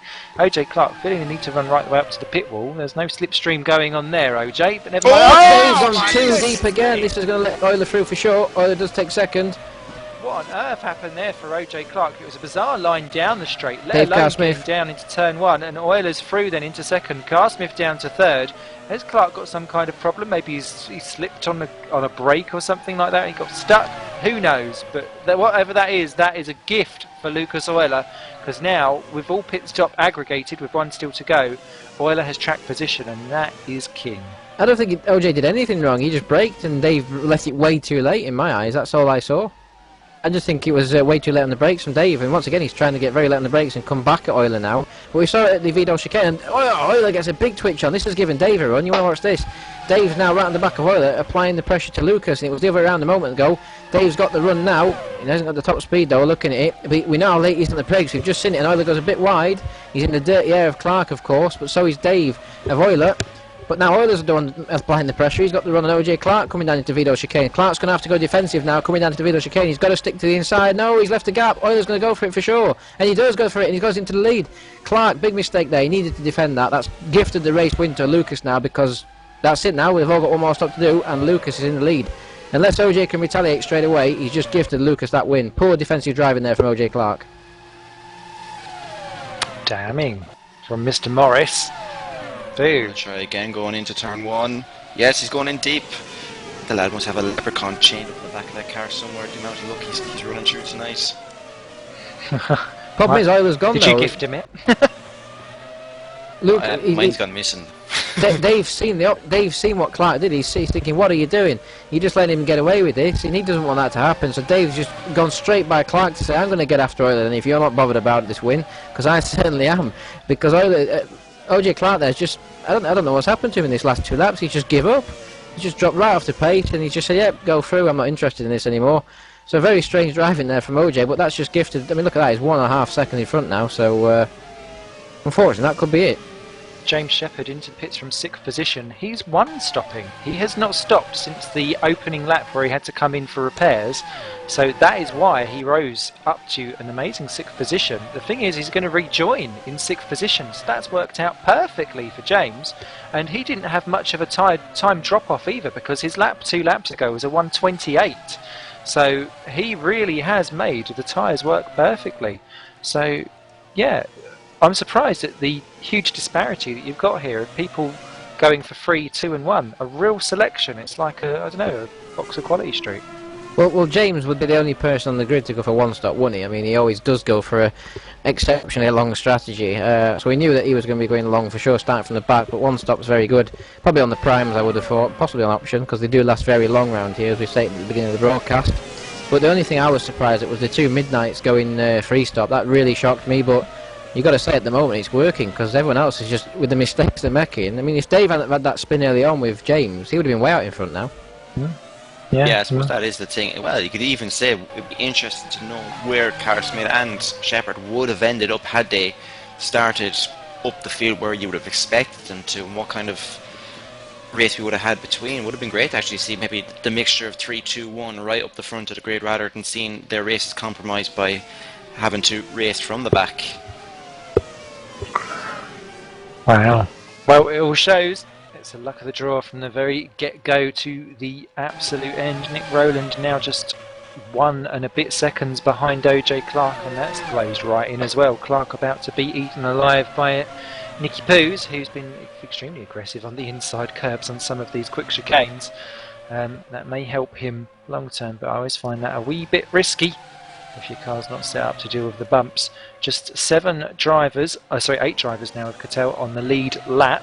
So the field very much spreading out as Keith Story's in the pits from 15th position.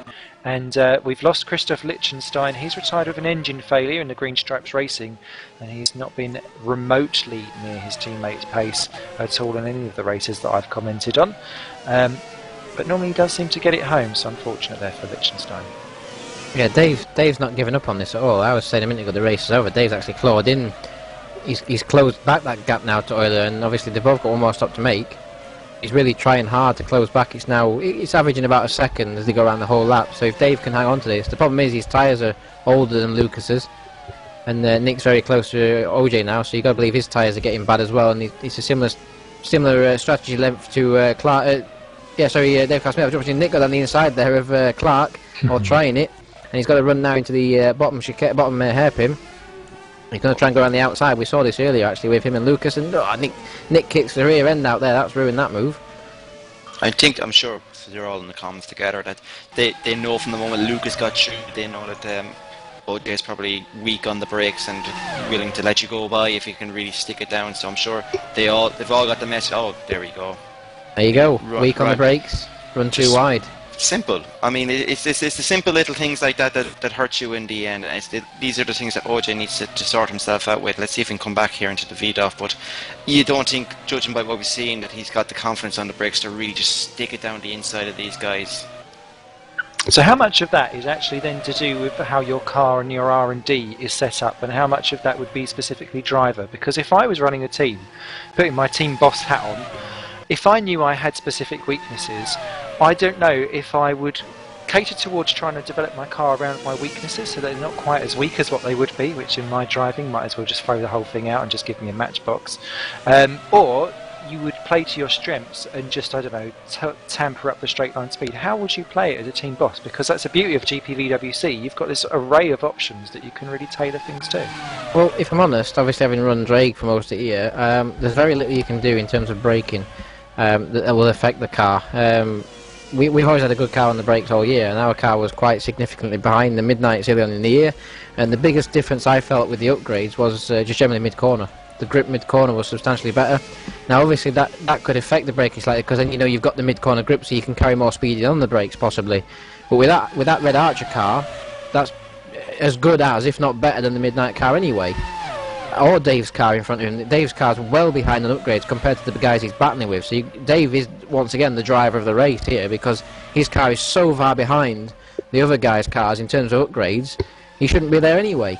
So OJ Clark should have more confidence in theory than a lot of these guys, and Nick's now got through for that third position on OJ as we saw earlier. But OJ's hanging with him, so he's got the pace when he just needs more aggression. But to me, Clark, he's probably a setup issue or something like that. Don't forget, he hasn't had a steering wheel very long, so he's probably not used to pedals as well, braking with pedals and that. He's probably still getting used to it. Okay, but how you were saying our car has been good on the brakes all year? Why is it good on the brakes if there's not a lot you can do with braking? It's not generally because of the upgrades, sorry, I probably should have explained that better. Not because of the upgrades we had or anything like that. It was just generally my personal driving style has always been quite good on the brakes. I've always thought I was quite a late braker compared to other people sometimes. And Nick's quite a late braker as well. Nick's always been a late braker like me when we were teammates. We were always very similar in that style. So braking late is just part of my driving style, as I'm sure some of these other guys are as well, as we saw Dave do a minute. If he can brake very late. But if you're confident with that, it works in any car. And obviously the retardation of the car, there's very little you can do in terms of upgrades, because all you're using when you press that pedal, it's just the brakes. It's the wheel and the brake coming together. There's very little in terms of aerodynamics, and engine, and any other kind of performance, diffuser, things like that can really affect it. Because all the upgrades in terms, they're all downforce basically. It's all downforce related, and that doesn't really help you too much on the braking, because the car has natural downforce anyway when it brakes. It's engine braking, so it's just down to Clark getting used to his wheel and setting his car up properly for that sort of technique. So when you're looking at aero packages and upgrades, what do you have much of a preference on exactly how where you want to go as a driver, Phil, or do you just kind of go, do you know what, lap of the gods, I'll let the team boss decide, or do you try and steer it around what you need? Well, I must admit, this year, to be honest, after doing, I don't know if that was aimed at Phil, but I don't know if he was still there or not. This year, after doing the upgrades on the car, I had no idea that GPWC was like this, to be honest. I never knew what upgrades did and stuff like that when I raced here for the last 2 years. And all of a sudden when I stepped in this year, everyone was saying you should have done this sooner. Dave Carsmith said it to me, Nick said it to me, he said you should have stepped up sooner and done this, because you learn so much about what you want to do with the car, and it's true. From having a car that never handled, we was able to manufacture the car to something that I wanted as the season went on. The problem is it was too far behind to do anything significant, and we didn't have the funds or resource to do it with Drake because of what happened a few years ago. We were still playing catch-up. But basically the car now is more suited to, let's say, Keith, myself. It's still not very good. We don't think it's perfect, but it's a lot better.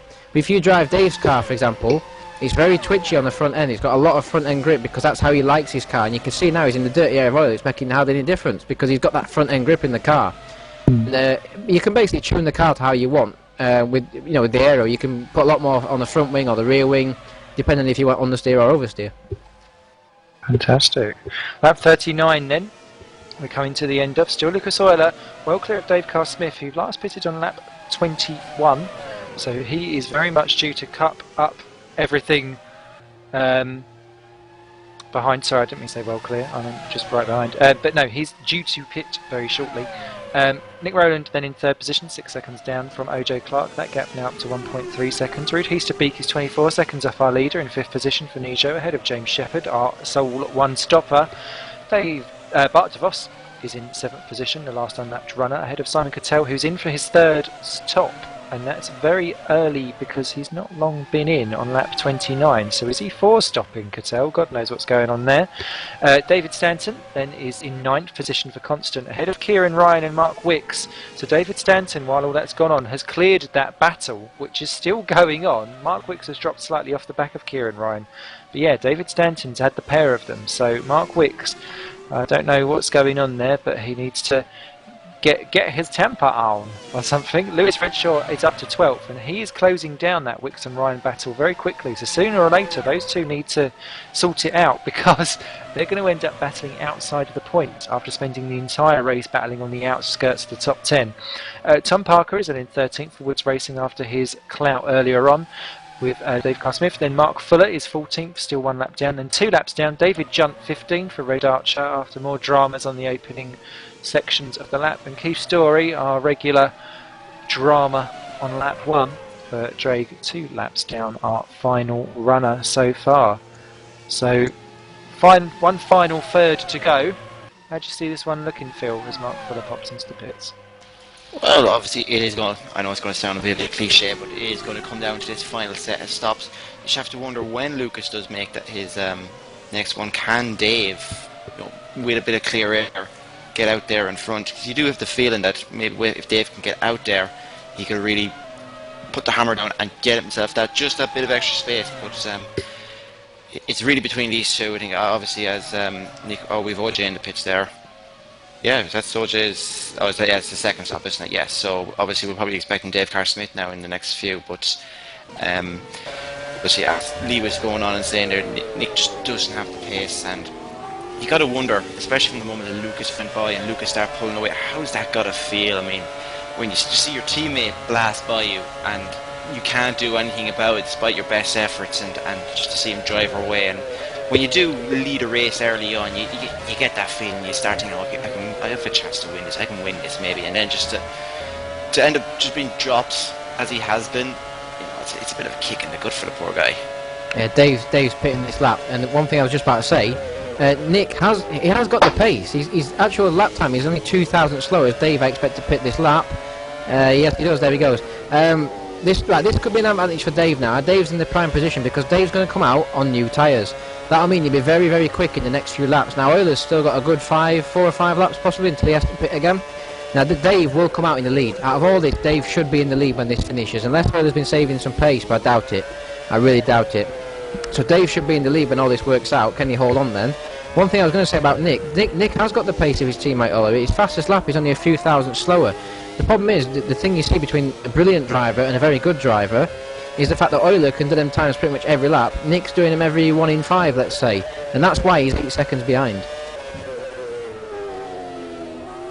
The echelons continue on. Dave Carr-Smith got out clear of Ruud Heasterbeek. That's what I was watching there, because Ruud's sitting there 26 seconds off the pace. It's been a very quiet second half of the race so far for Ruud, but he's doing an effective and excellent job there for the Nijo Racing team. Very much an unsung man. Nothing rude about it, but he's doing very well.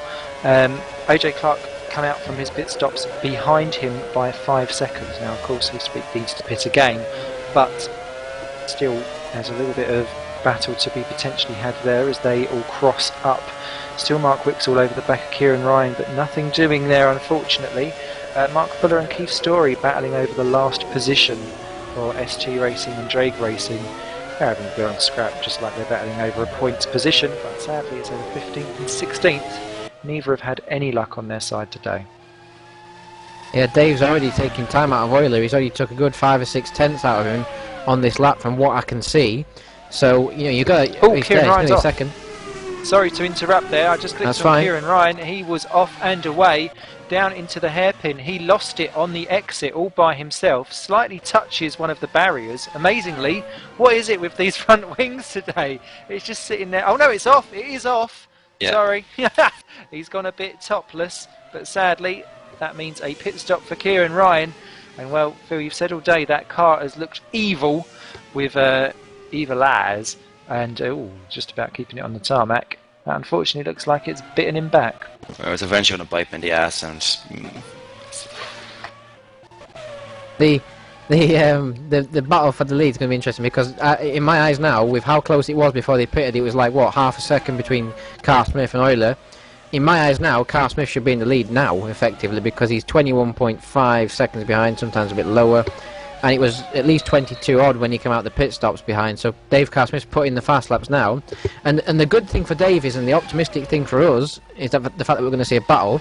The optimistic for us, for Dave Carl Smith fans, is the fact that we saw last stint, Dave did a 20 lap last stint on his previous stint, and his tyres were absolutely perfect at the end of it. He had no issues staying on the back of Euler's fresher tyred car at the end.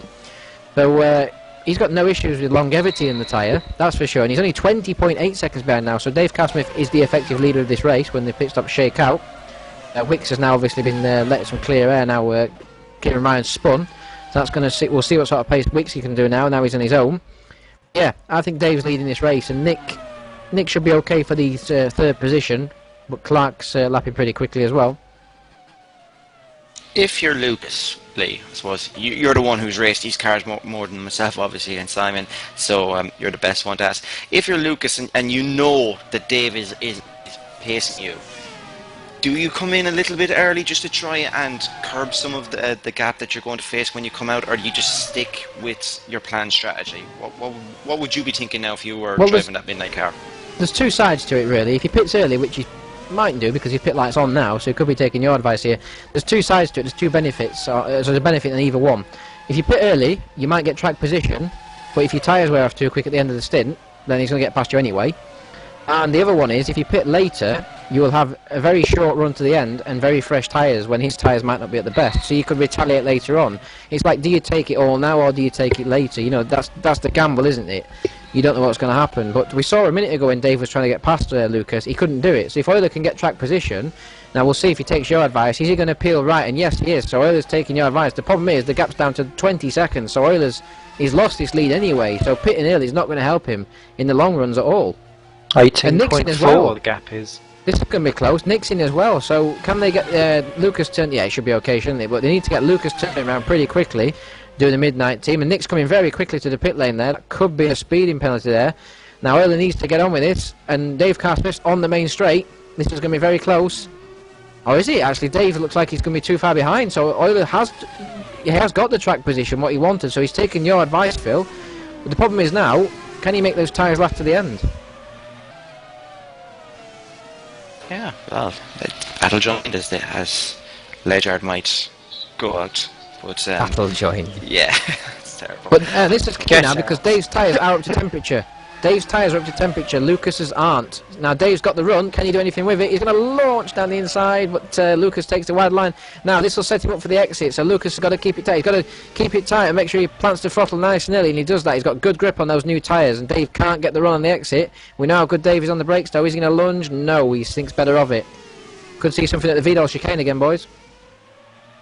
May well be spelling out the letter beginning with C, and no, that's Carnage. As they come out through the fast chicane, Dave Carl Smith shadowing every single move. Euler jinks one way, Dave Carl Smith just follows through, and round the next chicane. One more little kink to go. Sadly, Dave Carr-Smith a little bit hot onto that brakes, and that's dropped him away slightly, so he's going to have to wait for the chicane and then have a go maybe down into turn one. These are the best times, though, for him to strike whilst the iron is hot, because Euler now pretty much of his temperature. It takes 1 or 2 laps to get it all hunky-diddly, and completely different lines into the final corner. They're fascinating to watch. Euler good on the exit, and that is 3/10 the gap. Carr-Smith just about clinging on into the slipstream, but all that'll do is bring him back onto the back again. Not close enough to have a lunge. He's going to have half a go anyway, but Euler will not be scared off a racing line for some half attempt as he's to beat the pits from full. Of course, Dave hasn't been shy about going in deep into that turn one, and I'm sure Lucas has been aware of it. He saw the last time what happened when Dave went in there deep, so probably does know that he's going to have to keep half an eye in there, and even that could, distract Lucas a little bit. Maybe he's keeping an eye on there in the mirrors just in case he does need to make an emergency swerve somewhere out of the way from a barreling GSR going into the corner. Keith Story's just past Mark Fuller for the final positions. 15th and 16th, a beautiful move down to turn one, nicely done. And no, Dave Carr-Smith, he has a history. Everyone knows that he doesn't shy away from going deep, but that is another story, probably for a better day. Although we are now past 9 o'clock, so Phil, you're more than welcome to let rip with your obsceneness as Tom Parker completely off the track there in 13th position. That will not help him at all, but he's got no one round him really, so he's over to take a little bit of an orienteering session. Bart de Vos coming into the pits from 7th position, and that will put him close to Simon Cattell, who's been in and about so many times today. 3 stops, and it's due another one really, to be fair. And Carr-Smith a bit wonky on the final corner. Well, they're starting to pull away. Has Dave Carr-Smith missed out on the prime opportunity to have a go, or do you think he's regrouping and will have a final attack again a little bit later on? He's getting very scruffy. This last lap was very scruffy from Dave. He closed up early on, then made a few mistakes and didn't really recover from that. He made a mistake in the chicane towards the end of the lap as well. He's coming back a bit now. We know he's got the pace to do it, so I would expect him to claw this gap back. It's just the fact that Lucas has still got that fresh tyre advantage, hasn't he, for the next lap or two, which Dave just had a minute ago. So once Lucas's fresh tyre advantage goes away, I'd expect it to even out a bit more. But at the moment, Lucas is the stronger of the two. But for the next few laps, it will probably come back to Dave, I would have thought. But can he make the move? Because at the moment, it doesn't look like he can get round Lucas. And all the points where you need to be close, he's not close enough.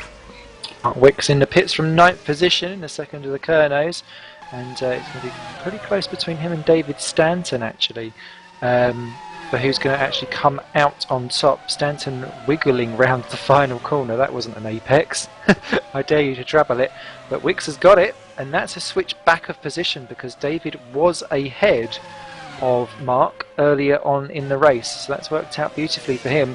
Redshaw of Lewis variety of Hawkeye is right behind David Stanton in 11th position, and he's eyeing up a point, and he's been slowly coming back up the order from the very beginning, and he's primed and tickled to potentially have a go at not just 10th but 9th as well. He's got the pace to do so.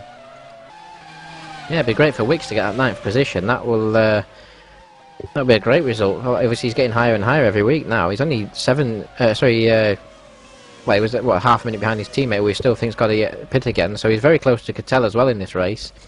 A great effort from Wicks again. Dave's lost even more time now. It's now 1.4 seconds as Lucas did the fastest lap on a 28.6. But I expect it to come back to Dave. Get a few laps yet. It might come back to him. Yeah, it's getting spread out now, obviously, with the final stops. We can even see him. Obviously, we've OJ kind of in no man's land in 4th, and so is Rude in 5th, and then James in 6th, who's obviously had a pretty boring day after the first few laps. But obviously, him with the one stop, it's going to be another good haul of points for him. Obviously, I think it'll be the first time now since he's jumped up the Superleague level that he hasn't been in the top 4, but I suppose that's more down to qualifying and having those issues more than anything else. But you can't take anything away from the drive that he's pulled out there today, and maybe Lewis can get himself into the points to make it double points for Hawkeye, which is all important for the Teams Championship as we wind down this season and prepare ourselves for next one. And here comes Redshaw on Stanton for 10 and 11, down into turn 1. He's got the inside line. David Stanton gives him plenty of room, and the Redshaw driver, I'm starting to rename everyone now, the Hawkeye Racing driver of Lewis Redshaw moves up into 10th. Good clean move once again, and Lewis showing his overtaking chops. certainly not rusty at all, and he's had to make plenty of use of them as he's recovered up the order after his earlier dramas on the opening couple of laps. And yeah, just on James Shepherd actually, it's good to see a driver that's basically dancing to their own tune and not afraid to try something different, not outlandish, but just going, oh, do you know what, I'll go with this and run my own race. Stayed clear of everyone else's dramas that was going on and just picked his way through. And there's something to be said for someone who has got the bold audacity to go and do something like that. And yeah, may not always pull it off, but today it's actually worked out quite nicely for him. Lap 49 of 60 of this GPVWC Super League race at the Nürburgring. We'll just come into the final 10 or so laps, and it's been a nice little sizzler. Never absolutely raging and boiling, but it's been constantly on the George Foreman grill, just lightly bubbling away. Currently it is a Midnight Racing 1 for Lucas Oella, a Green Stripes Racing 2 for Dave Carr-Smith, or just 1.2 seconds a gap between them. Nick Rowland in the Midnight Racing car is in third position. And once again, someone give him a bouquet because he's going to be bridesmaid. Then OJ Clark 4 for Red Archer, Ruda Heasterbeek 5 for Nijo, James Shepherd in Hawkeye for 6th. Our other point scorers currently stand at Bart DeVoe 7 for Nordzone. The Kerno Sport duo of Simon Cattell and Mark Wicks 8 and 9, and Lewis Redshaw in 10 for Hawkeye. 16 of the 22 starters are still running, just the 6 retirements, and of those, at least 3 of them have been into the barriers. And yeah, it's been a little one going well so far. Yeah, I was just about to say, let battle commence. That was the first time round that Dave, now that the tyre advantage of Lucas has gone, and Dave clawed 2 tenths back on that previous lap there. I was just watching the lap times when they came across the line, and for the first time he actually beat him by 2 tenths. So now battle commence for the lead. We've got 10 laps. Can Dave Carr-Smith take this win from Lucas Oiler? It'd be a very well deserved win if he can do it, because from where he started it'd be pretty amazing. What I was going to mention a minute ago, I had a point to make a minute ago and I completely forgot what I was going to say, unfortunately. Too busy working out the laterisms. Yeah. As long as we don't break into James Allen's play, look at that now. Right. Look at that, he's just took so much time out of in that middle sector. So Lucas's tyres, that's what I was going to say. Early on in the race, when the race first started, I said, oh, that's it, we've got a Midnight 1-2. Little did I know that the Midnights were on 3 stops, and perhaps it's a sign. Midnights felt so pressured by the fact that these guys have improved through the season and now taking the wins often. The Midnight guys thought, we're going to have to try something different here and go 3 stops to try and counter the pace. It's worked so far, let's say. It's got Euler up there in the mix, but I mean, that time round it was significantly faster from Dave again. 28.8 that time round from Dave, whereas Lucas 29.3, so half a second disappeared on the last lap. And Dave's closing in on that win, but a slight mistake there from Dave. Hit the curb too much. Needs a few less of them if he's going to take this win.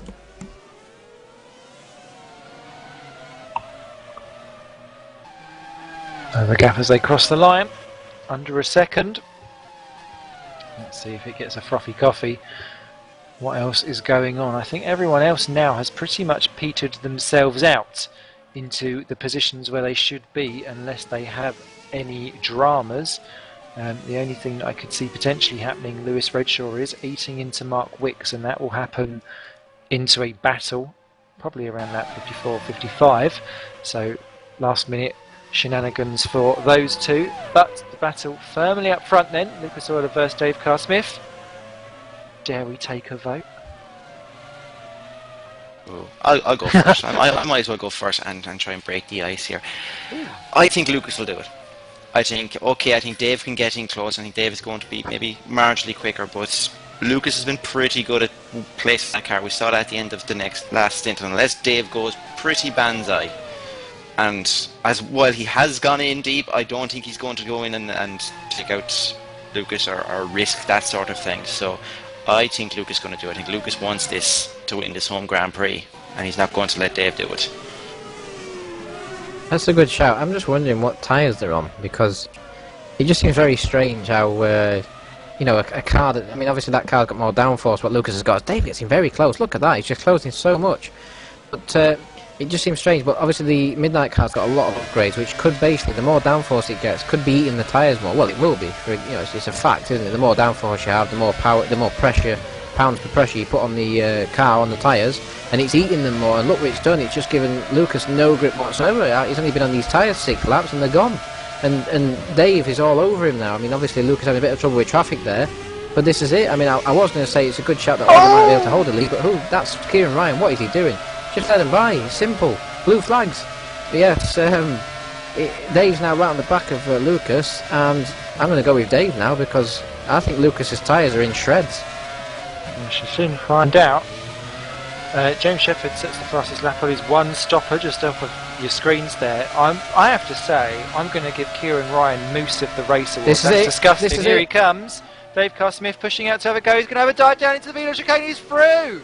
Lucas Euler just pipped it nice and tidy. He's letting through. He's going to have a go back through into the final chicane. Corner, sorry. He pushes Dave Carr-Smith out wide. He's going to try and find the grip around the outside. He's pushed out onto the curbs. Euler takes the position back. Across the line they go. Lap 53 they're starting. Euler retakes it. Can Carr-Smith try and keep this going as a TJ going into deep. turn 1?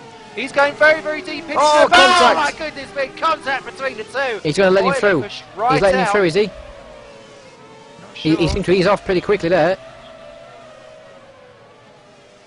Okay. No, Now that's There strange. we go. not good at all there. Euler then. Is Carr-Smith going to let him through? Did he feel that he was actually not being quite as a sportsman-like? We've seen lots of rubbing before, and as they were rubbing off on each other, for want of better words that were not quite pornographic. Phil said that it was okay earlier on when OJ Clark was the offender. Not quite so sure. That was a little bit more fast and frantic. as Oh, Carr-Smith Dave gets a twitch tank. on. This has given Euler a run, sorry. Dave got a twitch on out the previous corner, and that's given Lucas a run. Lucas is going to be alongside him before we even get to the corner. Oh, he doesn't make it though. He gets back out of it as Keith's retired. Unfortunately, Keith Story's retired. Quite sure why yet, but Lucas has got a run once again, going down to DeVito. Don't think he'd be close enough to make it though. No, unfortunately not. But as Simon said, Simon Melowish messaged and told us that Lucas backed out of it when they contact again. What is this? It's Maldonado kart, that's what it's called, because off your screens, the reason why Fuller and Keith were busy retiring, Keith Story retired because he collected and crashed into Mark Fuller in a bizarre, clumsy incident where it was like, no you go, ooh! And it all went a bit stupid. Now this is all going on up front as Carr-Smith and Euler launch the Grosjean, but no, nothing doing there. Carr-Smith keeps the position for the time being.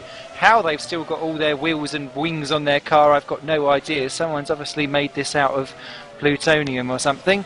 There's still that same old front wing embedded into the track further around. So at least someone lost something at some point. Carr-Smith, though, leading by a quarter of a second. There's nothing between it at all. Nick Rowland, now 8.4 seconds down, is starting to close in on these two by the fact that they've decided to go orienteering and lawn mowing around the circuit. Somehow they've kept it a little bit cleared for at least half a lap, but how far can you go before you go, do you know what, I'll quite happily settle for these points, thank you very much. But I know these are racers, sorry. Is there ever a line you cross where you go, do you know what, I'll just settle? Well, Dave gone wide. No, but I was just about to say, Dave has got nothing to lose really. Dave will go all out for the win, whatever happens. But Lucas, his pit light's just come on. It's gone off again now. That's kind of worrying, but hopefully he doesn't have a pit. But Lucas, he's got to be careful because if he has contact with Dave, if he has contact with Dave and he ends up out of the race and Nick goes on to take the win, that's championship back on for Nick, isn't it? So Lucas has got something to lose. Nick's got nothing to lose in some respects, so Nick's just pushing as hard as he can now. And as you mentioned, the gap's come down. It was nearly 13 seconds. It's only 7 now as Lucas gets a run going down the main straight coming into turn 1. Lucas looking to the outside as Dave defends the inside. Lucas not as good on the brakes as Dave. Dave pushes him out wide. That was very close but fair from Dave there. My sphincter, Jesus. Anyway, as we come down to this still relatively new first section, a little bit twisty and tidily. Carr-Smith awkward on the exit. Euler runs right the way out wide. He's got a good run, and you can go side by side into the chicane because it's beautifully banked. Unfortunately, Euler is going to be pushed to the outside by the time they get down to the hairpin. There's not much that you can do toing and fraying. They've got some traffic they're coming up to. It's David Stanton that is going to be next on their lapping list. Euler takes another look through. Carr-Smith taking an inside jobby. it's really going to be all about the toing and throwing of pressure. They've got Mark Fuller they're going to be lapping soon as well, and he's been off the track a fair few times. So errant, hopefully he won't be by the time they get there. Lap 55 of 60. They've got to be careful though, because Nick's now only 6.8 seconds behind. So if they have another incident again, Nick's going to be right there, and he's been ready to pick up the pieces because he needs this win desperately, and he knows it because he's pushing so hard at the moment. He really is trying hard to close this gap down, and it's working though, isn't it? Because Dave seems to be struggling now. So he's locked up the rear diff again. He's locked up the diff, and that's sent him sideways. But Luke has made a little mistake as well, so he gets away with it. But that's lost him another half second to Nick Rowland. So Dave seems to be struggling since he got in the lead. I don't know if Oilers for some reason found some more pace again, but I can't see why. His tyres are in bits. And Stanton, Cheers, lads. But well, I suppose you could say about Dave, that car's been hit so many times. Oh, he's run wide. He's gone well, side by side, going in, and Dave's going to just have it. Oh, the contact again. Oh, puncher, maybe. I think Dave's car still looks a little unsettled, maybe. He's keeping it I think it was together. just the fact he touched him. He touched the rear and he got him sideways, and they're going to touch again. Oh, that was so What's close. that car made of? Seriously, I mean, the amount of times Dave Carr-Smith has been hit tonight, from the front, the side, the back. I mean, jeez, I want a car like that. It's not a car, it's a that's not tank. been smashed in has been the back one by the time they've got round to the end of this lap. The other problem that it will have as well is that if he continues going off like that, it will be captured in Boland for some kind of retribution for World War II as they come around the old hairpin down the bottom. You can't afford to do this anymore. Nick Rowland 5.8 behind, driving cleanly and consistently.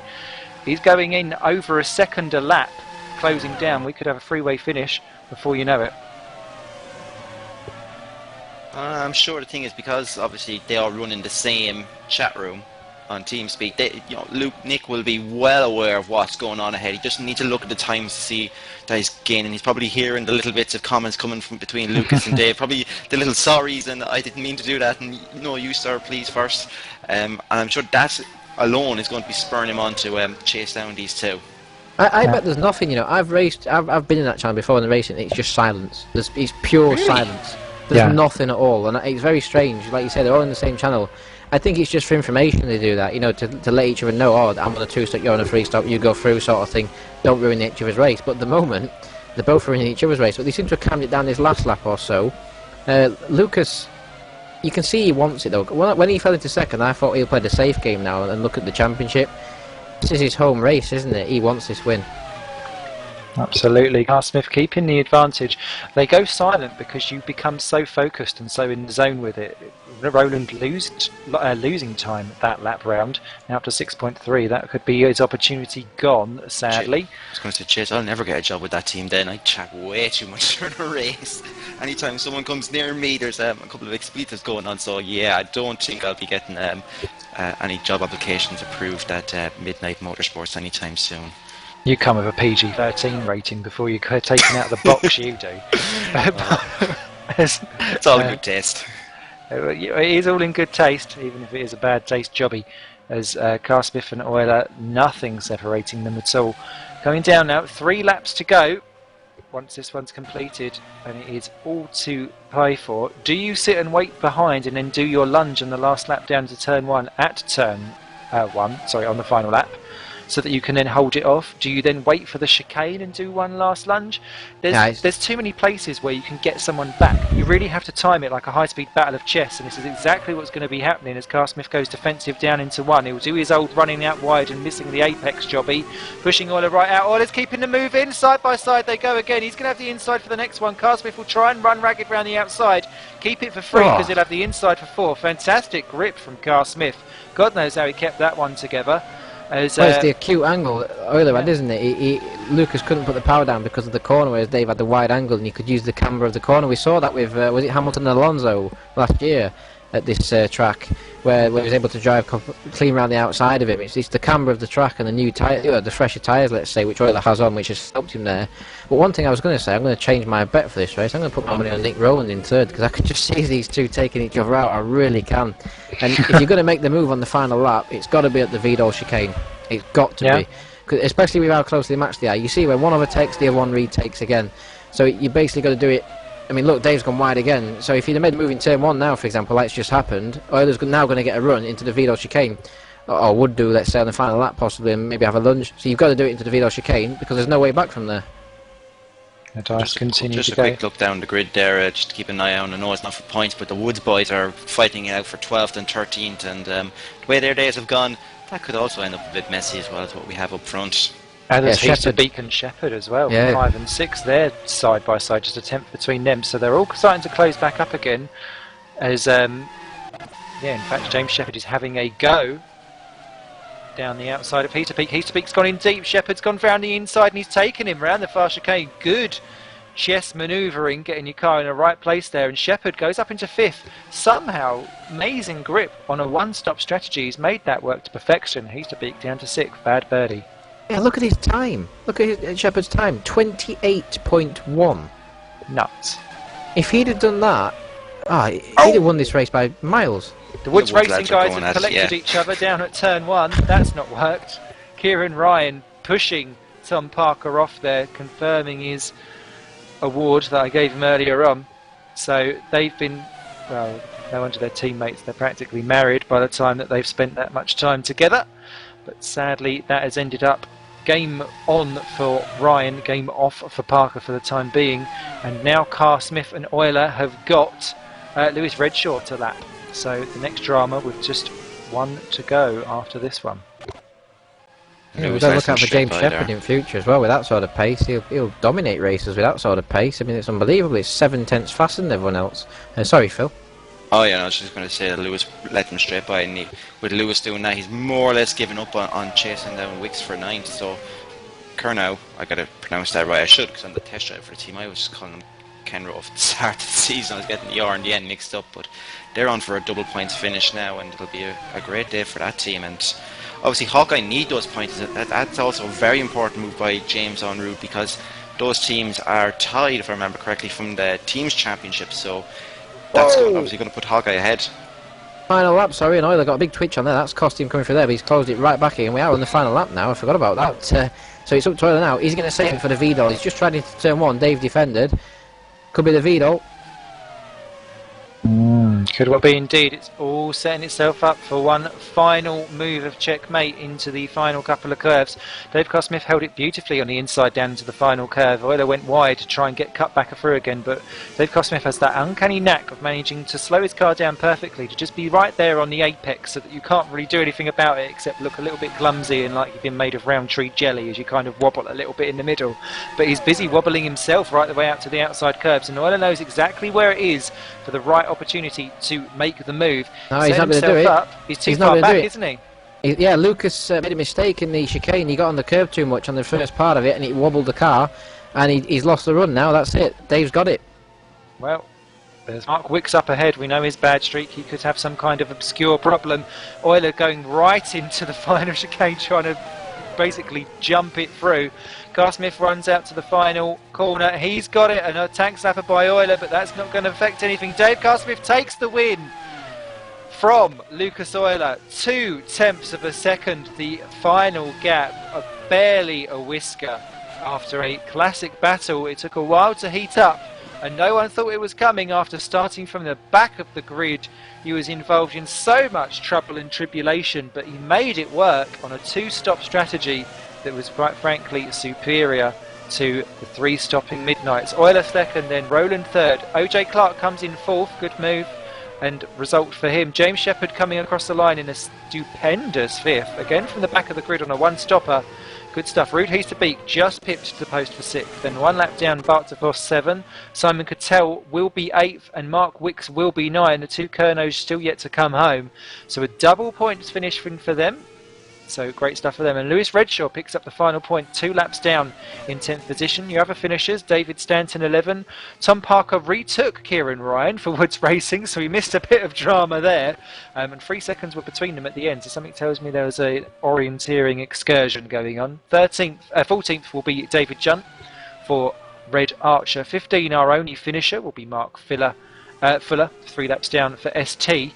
And then our retirements, Keith Story, crashed out after problems with Mark Fuller, then pulled off to the side of the track and stopped. Christoph Lichtenstein blew his engine after various offs. Mark Stanton crashed out in heavy style through the fast chicane. Scott Bennett ST Racing also in drama on lap 27. Wesley Morris binned it into the barriers lap 16. John McLean an engine failure for the other Synergetic on lap 4, and Chris Williamson done one bizarre touring lap 2 laps after the start, promptly parked it and thought screw that. And that is pretty much how it all went down here at GPVWC at the Nürburgring for the Superleague Cup. Just getting back to that collision between Tom Parker and Dave Carr-Smith earlier, there is some chat about that as soon as the race finished, and Tom Parker basically just put in the chat, Lucas wins then. So that is the intention, he's going to protest that. So is Dave Carr-Smith the actual winner tonight, or is it Lucas Euler? Obviously, that'll be left to the admins after the race, and yeah, Weeksy just crossed the line in 9th as well. He was ecstatic when he crossed the line, he was weaving side to side, so he's really gaining confidence, isn't he, off that? So great result, great race. Yeah, now, obviously when it comes to making a protest, now is not the time to do it. Now you're, especially when you had a bad race, when you're pretty annoyed, you're going to say things, you're going to possibly do things that you're not, you know, your emotion is driving you right now, and I suppose there isn't anyone around, especially around here, that can say that they haven't let their emotions do the talking right off the bat, and that maybe sometimes you should just sit back, cool down, even go and talk to someone about it, you know, even talk to the driver, try and hash it out there, and before actually deciding. And, you know, really making a protest should be the last thing you can do. If you can try and solve it between you, that's great. It's more skin off my back, says me, but obviously it's important. It's important to be able to communicate with your fellow drivers and sort out problems that way, without having to, I suppose, be called up to the principal's office. Yeah, it's very much how you gear a community, isn't it? Though, because if you're busy doing a tit for tat, then it becomes a tit for tat, and it escalates out, and it can always be a drama and an issue. If you are able to know that actually, do you know what? Sometimes drivers do make mistakes, and sometimes you do have those little off moments, and you know that things weren't intentional. It's different. It's different. You know when someone's an absolute numpty, and you know when someone's not. And I think you judge things. I have a list. It's a rather long list. And Phil will be sending it to Santa. Oh yes, and he's going to say he's not going to need to check it twice, because I've probably checked about 5 times for the guy. And from every camera angle possible, and no, we're not talking X-Tube. It looks like we've got a couple of the old podium lot in with us. In fact, we've got all 3. And a couple of others as well. So I'm going to shush it and let you guys get in with your fellow drivers. I'll go first. Well, first off, congratulations, Dave. Obviously, the first thing I'm going to ask you about is yourself and Tom obviously had a little coming together as you were making your way up the field. Tom, ain't that pleased? What's your thoughts on it? It was my fault. I just misjudged the braking, tapped him round. I don't know if that's what gave him the puncture, or if it's him driving back into traffic that gave him the puncture, but I waited 15 seconds, so hopefully any penalty won't be too harsh. And obviously you were coming from the back yourself and James. Any time you kind of thought maybe it wasn't the greatest idea in the world, because it looked like the two of you had your fair share of excitement on the way up. I know James seemed to you and James seemed to have a little nudge as you coming out of the hairpin as you were dealing with Kieran Ryan, and I think he got a bit of a puncher from that now. So do you think maybe it was the best idea starting at the back? I think it was in theory, yes. Otherwise it would have been a grid penalty for Road America, and it's just impossible to overtake there, so... I wasn't expecting to be able to fight with Lucas and Nick today, so I thought I might be able to get back to 3rd from the back of the grid, so it worked out okay. I'll give you one more before I let Lee in. Was your intention always the 2-stop now, or was that something you decided, either was it when you decided to start at the back, or one of those changes on the fly? I'd always planned on the 2-stop, even if I'd started at the front of the grid. The prime tyres were just ridiculously consistent. I'm a little bit surprised more people didn't go for the 2-stop. Okay. Dave, so can you just confirm you're on the primes then? Yeah. Yeah, I thought so. I did say towards the end of the race, I was wondering what tyres you're on, because it seemed to take a couple of laps, and then all of a sudden Lucas's advantage was eroded, and you became the the shoe-in basically then, because your lap times just traded and you became the faster guy. So I presume James was on the primes as well. So well done, Dave. Anyway. Yeah, I think we found in testing that the drop-off on the prime was only about half a second compared to nearly 1.2 on the option, so it made more sense.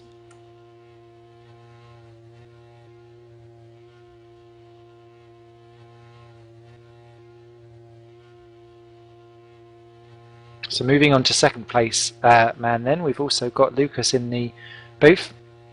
Let's fire some stuff away for him. Okay, I'll go first again if you don't mind, Lee. Lucas, congratulations on second place. Looked like you were having a good barnstorming battle there with Dave. Did you think you could get him before the end of the race, or we felt now ourselves while we were watching now that you might have lost the best opportunity with a little error coming through after the Schumacher S and through that section of the track there in the last lap.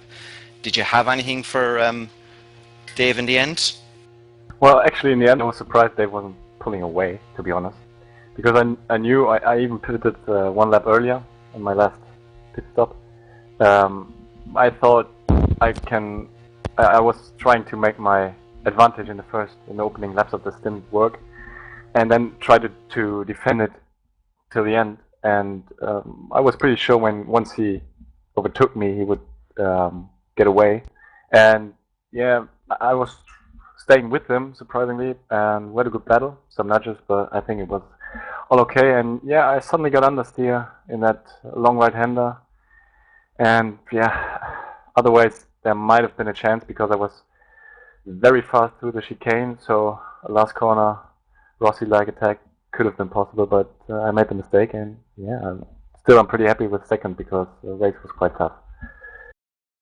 Yeah, no, we were rather impressed with the way you attacked that final chicane the last time. We were actually even saying that it seemed like your car and Dave's car seemed to be built like tanks, given that you managed to survive a couple of dings and dangs here and there, and there was no punctures, there was no loss of wings, and where earlier on in the season, obviously, that would have ended up badly. Heck, even in this race, we saw wings falling off and getting punctures for minor little things. But you guys seem to have had the rub of the green, to pull out an Irish phrase on you.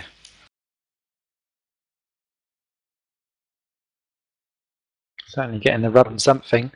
So, yeah, well done, Lucas. Fantastic stuff there. I think he's dumbfounded into silence. So I have that effect on people.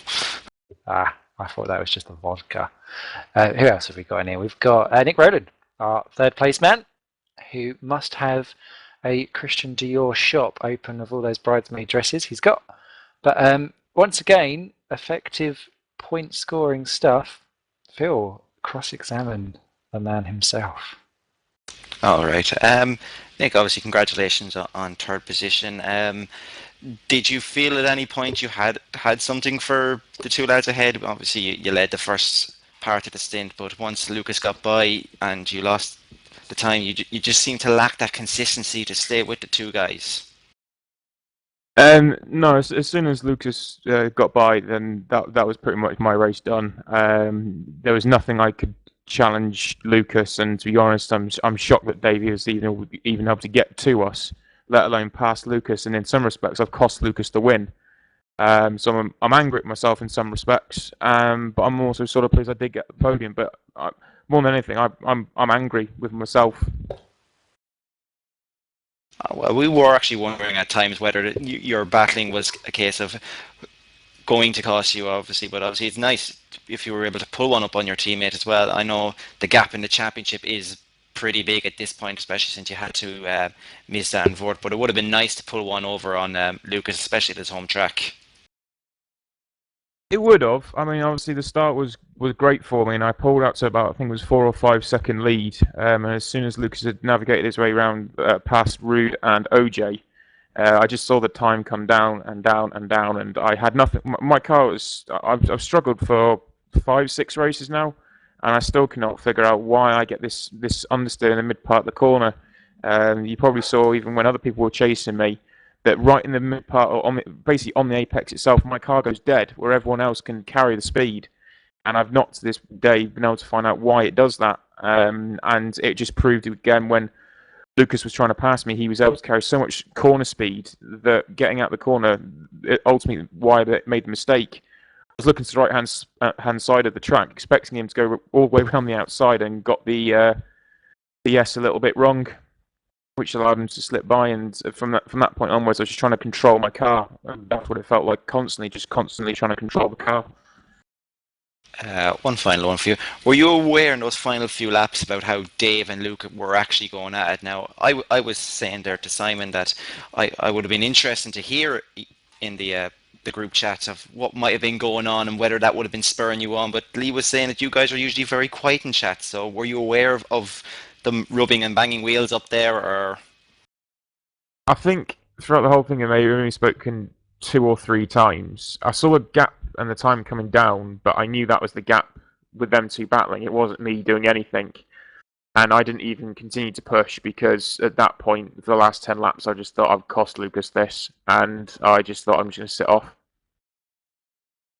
Okay, well done anyway. And we also have James Shepherd in with us, our resident. I'm going to go the opposite way to everyone else with the strategy.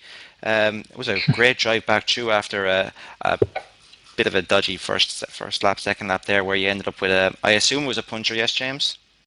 Yeah, I had a puncture, rear right puncture, diffuser damaged and side pod damage.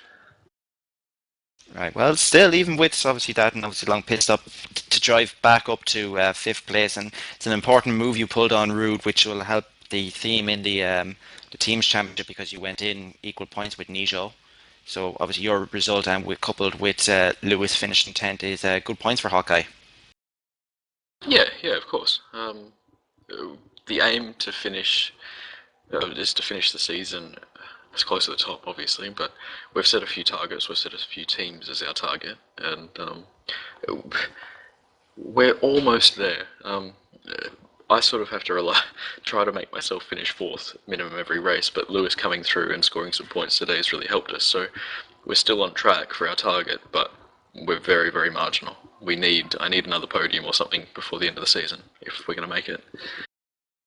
I think many of us think that it's going to be possible. I think some of us are reckoning that a race win isn't out of the question for you between your raw pace and your ability to run a different strategy to everyone else. Is there any races coming up that you kind of think, I could probably do something special there?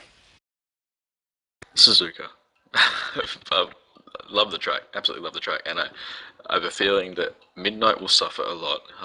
Nick obviously said that he's having problems with apex speeds, and the first sector at Suzuka he's going to find it very difficult if he's still struggling.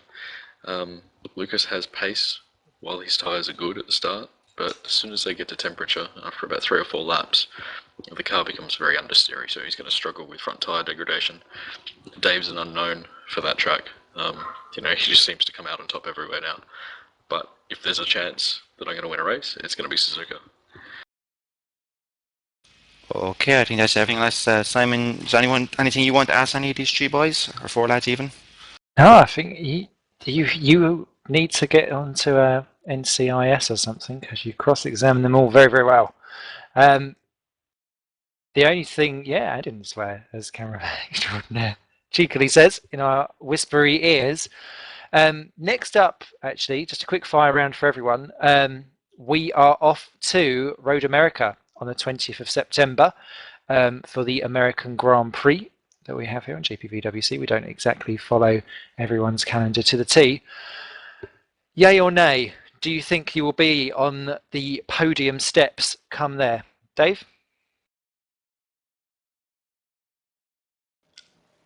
I completely missed the question then, sorry. Yay or nay, podium at Road America? I'm not sure. It'll be tight. I've not driven there in a long time. It's just like the track itself. James? I've done about 10 laps there in a GT car, and that's my entire knowledge of Road America, so I'm at a loss. Thankfully, I might have a bit more experience come Superleague race because I hope to be stepping in for CSG again in the Super Cup, so I'll be putting down a bit more mileage than I normally would be. Well, to be fair, you did say that you didn't test for this race in the chat box before we went to qualifying, so that didn't bode you too no. badly here. They were talking about practicing starts and where they were okay. practicing from, and yeah, I just mentioned that I'd forgotten completely to even test my starts. I thought you meant practice together. I was like, oh dear, he's in for a rough ride. Okay, Nick? No. Refreshing. Lucas? At least he was positive about it. You know, so straight in there. I said no. I mean, it wasn't. Maybe not. At least he was straight to the point. He knows. You know, gotta respect that. Lucas, do you fancy a podium? Yeah, I hope so. I like Road America, and well, my first aim is the pole. So after that, I look for the race. And why not? And we hope that you all look for the race too. It will be here on simrace.tv, 20th of September. I will not be there for that one, unfortunately, so I'm sure Phil Cullen and Lee Morris will be more than capable of replacing my babblingness to keep you amused. I'll be, yeah. Although I will plug, I'm recording my album that day, so you can all go and buy it afterwards in the post-pub P-up. Thank you very much to Phil, obviously. Any last words before we sign off, mate? No, I think you've covered everything. Obviously, we've had a great race here, and with the signing team skull, we've got 4 races left in the championship now, and it's time to roll up the sleeves and get to the hard work before it all comes to an end. So, have at it, lads. Absolutely, and don't forget we've got a little miniature party going on for GPVWC Meet Day. Come along onto the forums and check that out. And of course, if you're new to the whole thing, come and sign up at gpvwc.com and get yourself into a slice of this action, because it's one hell of a piece of pie. You know me, I do like a bit of pie, but I don't post that on Facebook unless it has a restriction setting. Thank you very much to Simon Melhuish, who's our cameraman extraordinaire, as ever. And of course, simrace.tv for hosting our broadcasts. My name's Simon Smith. You lot all take care of yourselves. And we'll see you back here for Road America, 20th September. Doodle pip.